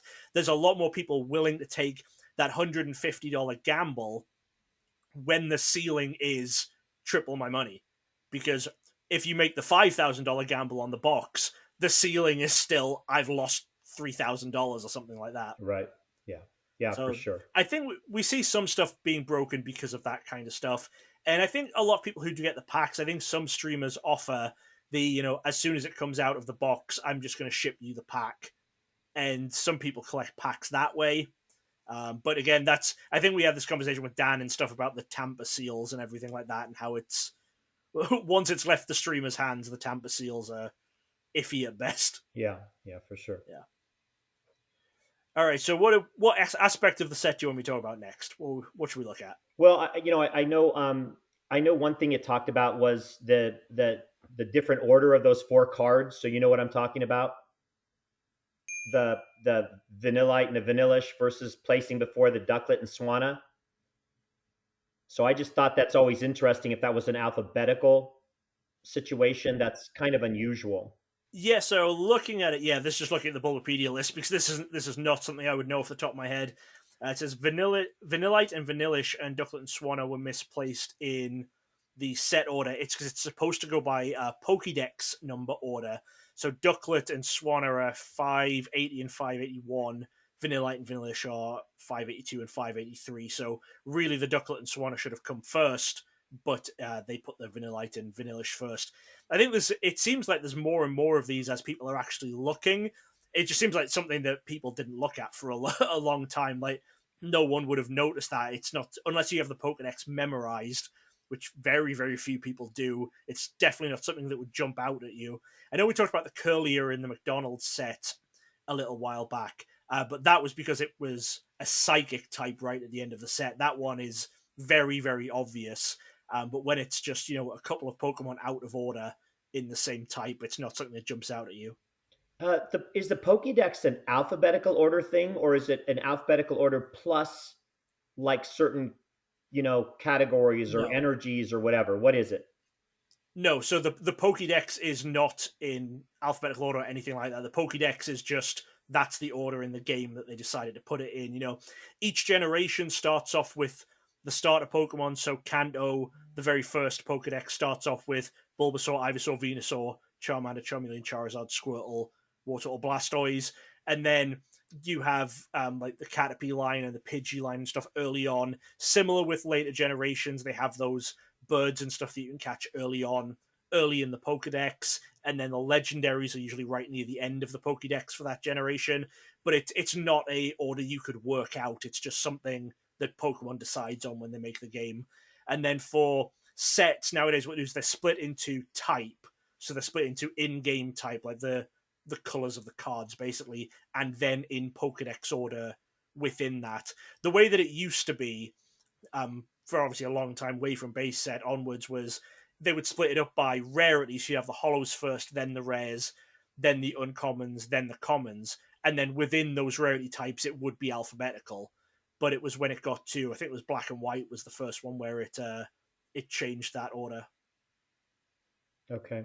And then what is the number of Pokédex entries? Does it grow and continue on? Like I remember we would talk about when we were talking about Yeah, yeah. in the early years it was like 151 or something, and then well that's I guess why it's 151 obviously. Boy, Yeah, you're yeah. brilliant. Just We're one up sec. to. Can you hold on one sec? I just need to tell myself how smart I am. Just one sec. You Okay. figured that out all by yourself, huh? Yeah. Yeah. What do you got? You got something to say? Say it right now. I don't even care. We're on camera. I don't care. All right, I'm done, Dan. So Yeah, what are we on Pokédex in order, the we're over 1,000 now. The last generation put us quite a bit over 1,000.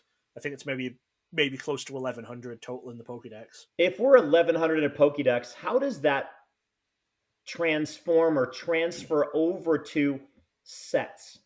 Does every single card that is in every set going back, including one you barely knew about, which is like Yamask, Yamask, is that are they all in the Pokédex? Is every new set that's coming out is Paldean Fates every single card in the Pokédex somewhere? Yes, because it's whenever the video games are released, whenever a new generation of the video games are released, they're added to the Pokédex. Each game will have its own individual location Pokédex, but then there's what's called the National Pokédex, which is the number order that starts from Bulbasaur and goes all the way through. So, like when you play Scarlet Violet or Sword and Shield, you'll have the Pokédex specific for that generation, which will be all of the Pokemon native to that area, but then you'll have the National Pokédex, which is everything. And so, Dan, that means that everything in Pokemon starts from a video game, then it moves to Japanese cards, and then it moves to American and other language cards. Is that correct? Basically, yeah, there's a few exceptions where usually when they're leading up to the start of a generation, like when they're teasing the new game, sometimes new Pokemon from the generation from the games that aren't out yet will appear on maybe one promotional card, or they'll appear in the anime or something a little bit earlier. Like so Lucario was a Generation 4 Pokemon, but it appeared in I think it was in a movie before Generation 4 came out. There was Lucario and the Mystery of Mew. I think the movie was out before Generation 4 came out, and Lucario actually had in Japan, it had a Generation 3 card. So Lucario had a card before Diamond and Pearl set because they were using it to tease the new generations and tease the new games. But for the vast majority of stuff, it's all in the video game first and then goes to the other parts of the franchise. Okay. All right. And then the only other thing I had specifically, because I know you're going to talk about the variants and stuff, is it said here that the pre-release promo was the first time it ever was a Black Star promo. Yes, so it's weird that they did it in the middle of a generation, I think. But I would have thought if they were going to start making the pre-release promos be Black Star promos, they would have done it starting from Black and White. But they didn't. The first few sets, it was still your standard thing where it was it was just a card from the set and it had the set numbering and it was a variant. But then starting with Dark Explorers, they made it so it was a Black Star promo that goes in your Black Star promo set. And so, why is that interesting for me, Dan? Why does that add an entire level of decision-making complexity or whatever for me. Because you really like to have your pre-release cards in the set binder. So your promo binders have just a empty sleeve in this area where the pre-release promo would go, and then you have the pre-release promo in your set binder. Even now, when they have 4 different pre-release promos per set, your Black Star promo set just runs up to a point, has like one different colored sleeve to denote that that's not missing, it's somewhere else, and then just starts with the next number afterwards. Yeah, that's why it's so interesting for me. Exactly. It's just Yeah. it just another decision that has to be made about how you're storing and where you're storing cards. So Yeah. Which I had to go through and figure it all out. yes, thank you. Tell us about some of the variants in the set. All right. The set has 31 variants. The main bulk of that, or well, a lot of the bulk of that, is made up of 14 different evolutions. These are tournament promos. People know the Pokemon Eevee and all of its different evolutions, and people will know about different tournaments. You know, we were talking last week with Mike Martin about how they used to have cities and then states and then regionals and then nationals. That's what these promos were all for. So the Eevee was for city championships, and obviously you get Eevee and its staff version. And then Vaporeon, Jolteon, and Flareon were all for regional championships. I'll talk a bit more about Vaporeon in just a second because he has something a little bit special.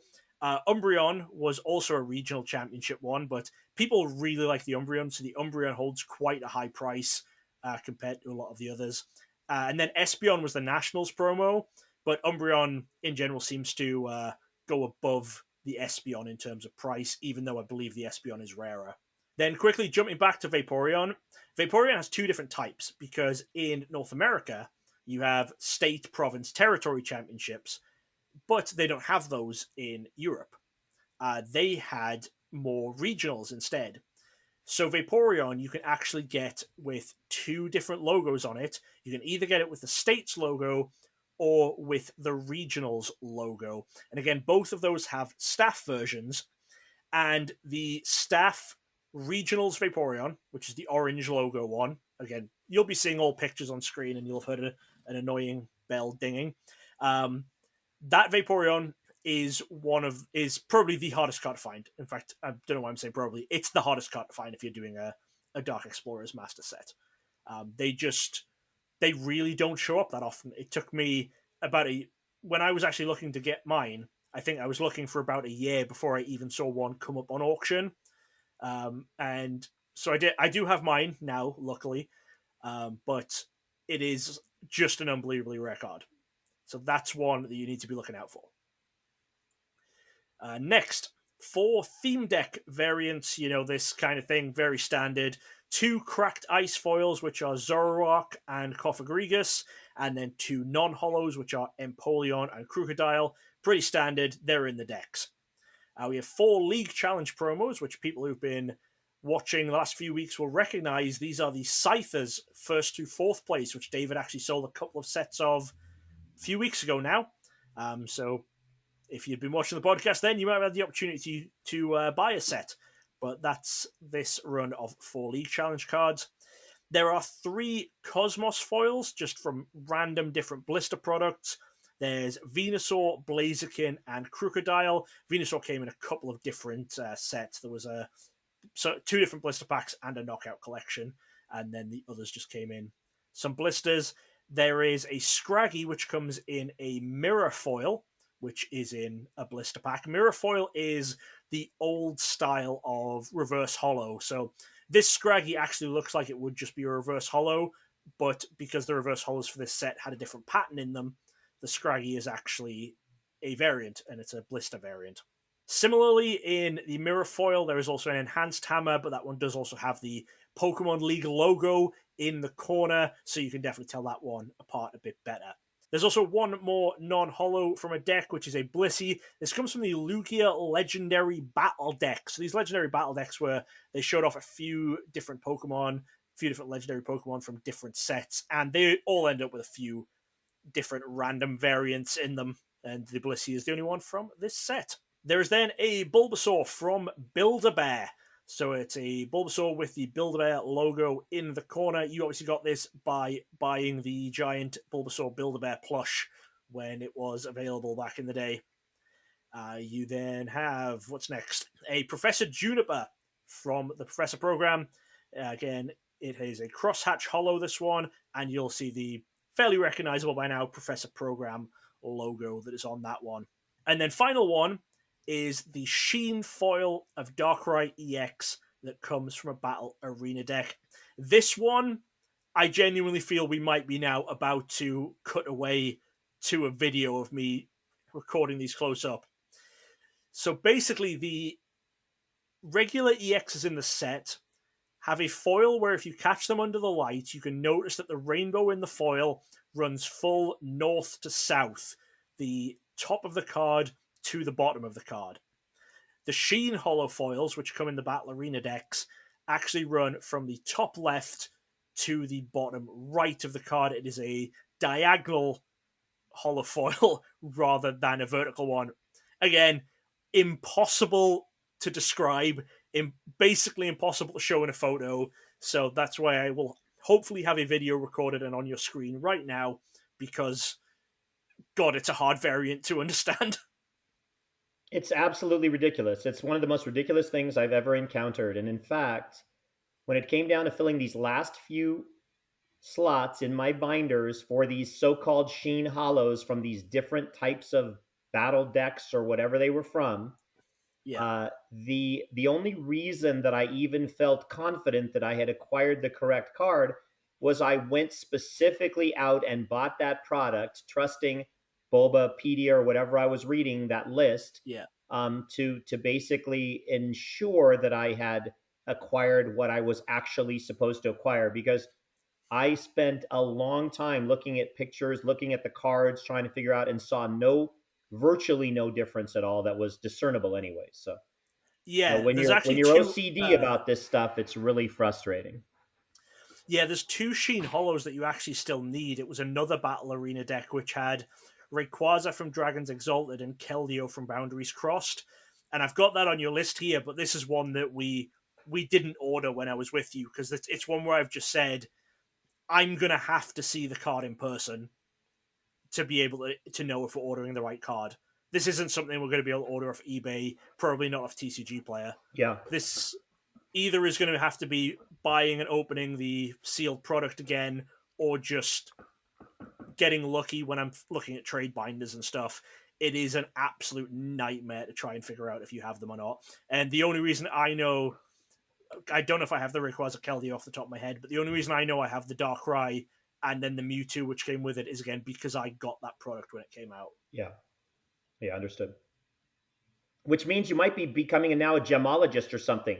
We get you the high-powered scopes, and just another category of potential employment for you down the road when this podcast continues to fail miserably. Could be. Possibility. But that's all the variants. So most annoying one is the Darkrai. Rarest one is that orange logo Staff Vaporeon. But it's a very cool set. Like I say, I remember this was a set that came out while I was actively playing the game. So I remember getting a lot of stuff from it then. I remember losing to the Darkrai a lot in tournaments. Anything else you want to say on the set, David? No, guys, I would just say drop us a comment if you think, hey, if you want, look, I know what everybody watches in the hobby, and we're not what everybody watches. So a lot of people really watch these days all the investment related stuff. So, hey, you should buy this card. You should go buy these secret rares. You should go buy these dark rays while you can. They're amazing. They're full texture art cards. They're all, we could transition this a little bit if you needed us to. If you thought, hey, guys, we're never going to ever want to own these master set type variants. But by the same token, maybe this is new information and you actually enjoy seeing all the pictures and understanding all of these different nuances to the basic sets that are not available in regular booster packs and booster boxes. And also maybe that some of you enjoy seeing other cards that might help fill out a regionals set or a city championship set or a Sheen Hollow set. So, but we always love to have the feedback if you enjoy the pictures, if you enjoy the segments, if you think they're not as valuable. And like anybody that would reasonably smart would say, we can't guarantee that we're going to continue or modify what our podcast looks like based on feedback. But I'm a big feedback person and believe that it's important to listen to people and try to make this as valuable as we can for the folks that are watching. So let us know. Let us know if you like, you don't like. Focus more on the regular cards in the set. Focus more on whatever versus the variants, or you like to see this too. Yeah. Well, I meant anything else to say about the set, but well done on that one. Yeah, no sweat. No, I don't have anything to say with the set. Frankly, I hate the set, Dan, and I hate the fact that you didn't ask me this time to even have a voice in the set. And our theme music is, you're supposed to have a voice.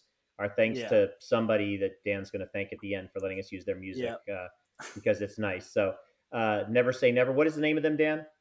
More Than Never. Yeah, More Than Never. I wish Dan would let me have a say in what I'm actually commenting on set wise, but you guys know I'm just a small cog in a very large machine. So I have nothing more to say about the set. The set is dark to me. It's not worth exploring, and that's why they called it Black and White Dark Explorers. Great. What's up next then? I'd like to do a small rant that's not anything to do with a rant. I'd like to be very positive in my comments today and give some advice, but I'd like to do a segment that's called The Rant. All right. Oh, good. David has a rant coming on. All right, David, well, you do your rant, and I'm going to queue up the news. Okay, perfect, Dan. So hey guys, I try to read a little bit, which is something that I realized that I've mentioned many times before. None of my kids do. None of the folks. A lot of people don't make any time to read anymore. They're like watching March Madness. That's a fun tournament, man. I know you guys are all loving that. The day one, there was no brackets that were still 100% certain. What a year of upsets. But I like to read stuff, and I think that sometimes maybe just passing on a little bit of wisdom is never a bad thing. So I read an article about for the last 6 years that Finland has been named the most happy country in the world. And we have a lot of followers that follow us from across the world. So I thought it might be fun to talk about, what this person said as a psychologist and happiness researcher about 4 particular tenets that make Finlandians, Finnish people, so satisfied with their lives. All right. So, and by the way, when Finn people and anybody that's in Finland would love to reply to this, I'd love to hear. Just DM me, and maybe I give you an extra, entry in a drawing this week.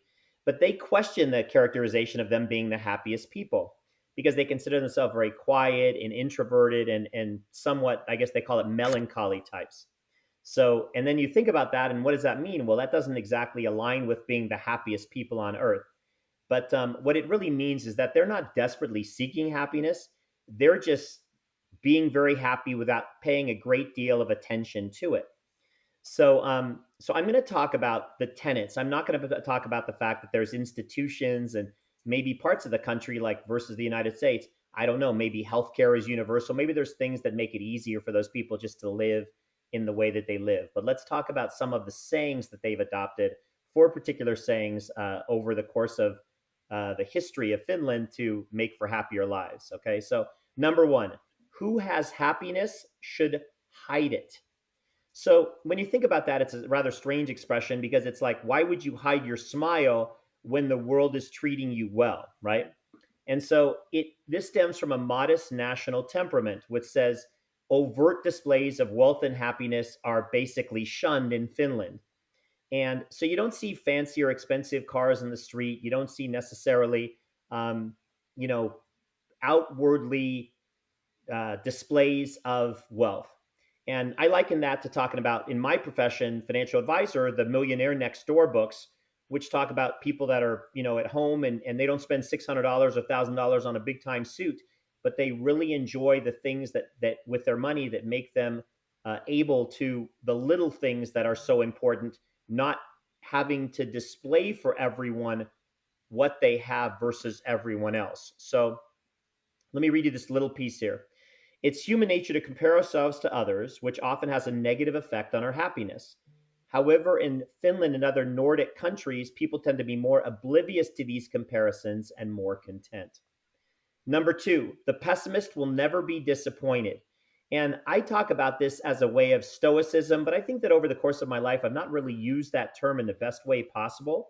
But it's the idea if your expectations are lower in general, that you're not going to be disappointed when things don't necessarily go your way. So here's what the Finns think. They think that setbacks are a way of life. And you're going to experience pain, disappointment, tragedy, some terrible things, as we all do, as we all know, along their lifespans. But that's not something that they're frightened of, because they know they have the tools to deal with the stuff emotionally, to weather the challenges as they come. And this person, as he was writing, was talking about one of his favorite American philosophers, who said, his name was Charles Pierce, and he said his philosophy was called meliorism. Okay, I'm not saying it right, but meliorism is what I want to say. Meliorism. Essentially, that things are neither the worst or best, but always capable of improvement. And that's an attitude that many of the Finnish people have, that they share, which again helps them stay very happy. Whatever the situation is, there's always something that can be made better. And if you take it from that standpoint, you're not always at the worst or the best, but you're trying to improve your situation. And you know that accepting struggles is going to be an inevitable part of life, but you focus on what's still in your hands and can be improved. And that makes you active and energized even during the toughest times. Number 3, everyone is the blacksmith of their own happiness. This reminds us that we all have to forge our own happiness. It's not going to be given to us on a silver platter. We got to take responsibility for our own lives. We got to show, that who we are and what we accomplish in life, and our own happiness is really our own domain. It's what we make of it. But it's not in a vacuum. It's all a part of the communities around us, and our support groups, and the support and the people that we turn to. And I talk to you, I remember dealing with my kids and some of the discipline issues and some of the problems they had as children. And the therapist would often tell us, your children's friends will often determine very unequivocally, or I should say, yes, who they're going to be as adults, right? So the support, the communities we have, the people that we rely on, that we turn to. That's why Dan and I try to talk to you guys as community members and say, if anything's ever bothering you, reach out, make sure we can help in some way, or at least try. Because sometimes it takes a community, and usually it's going to be your friends and loved ones, but you never know who you're going to reach out to in life to make things better. A way they look at that in Finn is they since ice hockey is so big, they say you can't score goals if no one ever passes you the puck, right? So you have to be aware of, the community and its role in enhancing everything about your life. And finally, and I think this one might be the most important tenet of Finnish people, the happiest people on earth, some have happiness, everyone has summer. So there are going to be aspects of our life that we can influence or change, but there's also going to be many things that are outside of our control. So we don't want to envy people that are happy right now at the expense of our feeling depressed about our own circumstances, especially if we're struggling. So sometimes life gives and sometimes it takes, but tomorrow someone else might be the person having the rough time, and you might be having that delightful experience, situation, day, part of life that comes your way.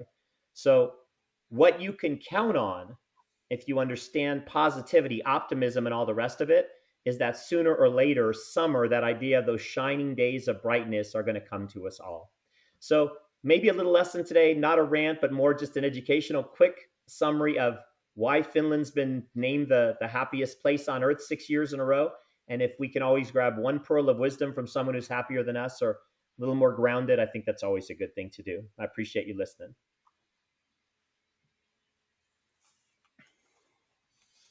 We need to start putting these rants after the news. Sorry, Dan. All right. Are we ready to head on to the last couple of bits of news and then be done? I'm done, Dan. You do your news, because that's something you've got to do. I've got to be Mr. First to break the news. I'm Pokey Beach, but I'm even faster than them. Go ahead, Dan. Any Pokemon in the news lately? All right, so a few little bits of news and a few thank yous to go out. So, obviously, the next Pokemon set has been announced. It is called Twilight Masquerade. It's announced, and we've seen some cards from it, even though the latest set just came out basically yesterday as we're recording. But hey, we're already seeing the next one. And then, thanks to some people who sent us some links. So, David, who was the first person who sent you the link? Shout me out the name one more time. Yeah, Sievert Smedrud. Sievert. Sent us a link to a PTCG radio video just confirming a few different promos that have come out. So apparently the Scovillain and Palafin from Obsidian Flames now have Cosmos foil variants in some single pack ballistas. So I know that I need to be on the lookout for those. Hopefully they start hitting Walmart or Target sometime soon. And then from the latest set, we've also seen that for Temporal Forces, there is going to be 2 promos for GameStop and Best Buy. As usual, GameStop is getting Koraidon, and Best Buy is getting Miraidon. Koraidon actually has the GameStop logo, Miraidon just has the set logo. And Ross's video also confirmed that Koraidon will have a set logo version released in Europe, as a lot of the GameStop cards do. That's also going to be one we need to keep our eye on to see if an EB Games version pops up, because there is a very good chance that at some point in the future, either Australia, New Zealand, or both will get an EB Games promo. So fingers crossed for that one. Last person to shout out is a guy called Dan Skyme, who's been, I hope that's how I pronounce your name, commented on a few of these videos actually, and then we've been chatting back and forth on Instagram. Let me know about some UK exclusive variants from a chest product. It was a collector chest that has Meowscarada, Skeledirge, and Quaquaval in it, but the UK holofoil is actually different. The only thing I've seen of it so far is a photo he sent me, which will be on your screens right now. So me and David need to pick up those. I think our friend Matty is on the lookout for them, but still need to pick up that variant there. So it's a few new variant stuff we've heard about lately, and a little bit of news for you all there. But I guess that's it. That's it. Don't show the picture. If we don't have them first, Dan, I don't want people to pick them up before we can. So don't show that picture. Don't ever show that picture. Pick up the variants first before people jump us ahead of them, okay? Well, I've been trying to, but I'm having trouble getting them, so hopefully people can find them and get them to us. Anything and don't else forget, if it's EB Games, Dan, we got to figure out if it's got a Toronto Maple Leaf to the right of it or not. That's a whole other thing. There's no more Maple Leafs. The Maple Leafs were ones from years ago. Canada doesn't have EB Games anymore. Okay, good. Thank goodness. Canada converted back to GameStop. Okay, UK, New Zealand, Australia shut down EB Games, so it'll make our life a lot easier. The UK doesn't have EB Games either. They get the set logo ones. Okay, right. Anything else to say? I got nothing else to say. I thought we got like 10 seconds left. I didn't hear you, so I'm not sure it's going to cut off or not. I'm so nervous. I think I got to go change my diaper. All right. Well, I think that has been it from us for today. Hopefully you did enjoy. Thank you again to More Than Never for allowing us to use their music for the opening and ending and segment breaks of the podcast. Be sure to go and check them out. Their Spotify link is always in the description. And who knows, next week, maybe you'll see me and David again. Maybe you'll see us with a guest. We don't know yet. We're in talks with guests. The guests are kind of coming last minute when we get them booked. But either way, we'll see you again very soon. And if you guys think that Dan is making me podcast too often because this every 12 to 24 hours is killing me, please send a comment and say, leave him alone. Leave David alone. It's too much. The guy's old, okay? We love you guys. Thanks for watching. We'll see you soon. Bye-bye. See you guys. Thanks for listening to Koffee Talks with Dan Norton and David Person, featuring music by More Than Never and artwork by Laura Norton. A special shout out to all of our Patreon members. Join us again next time. But they don't want you to have a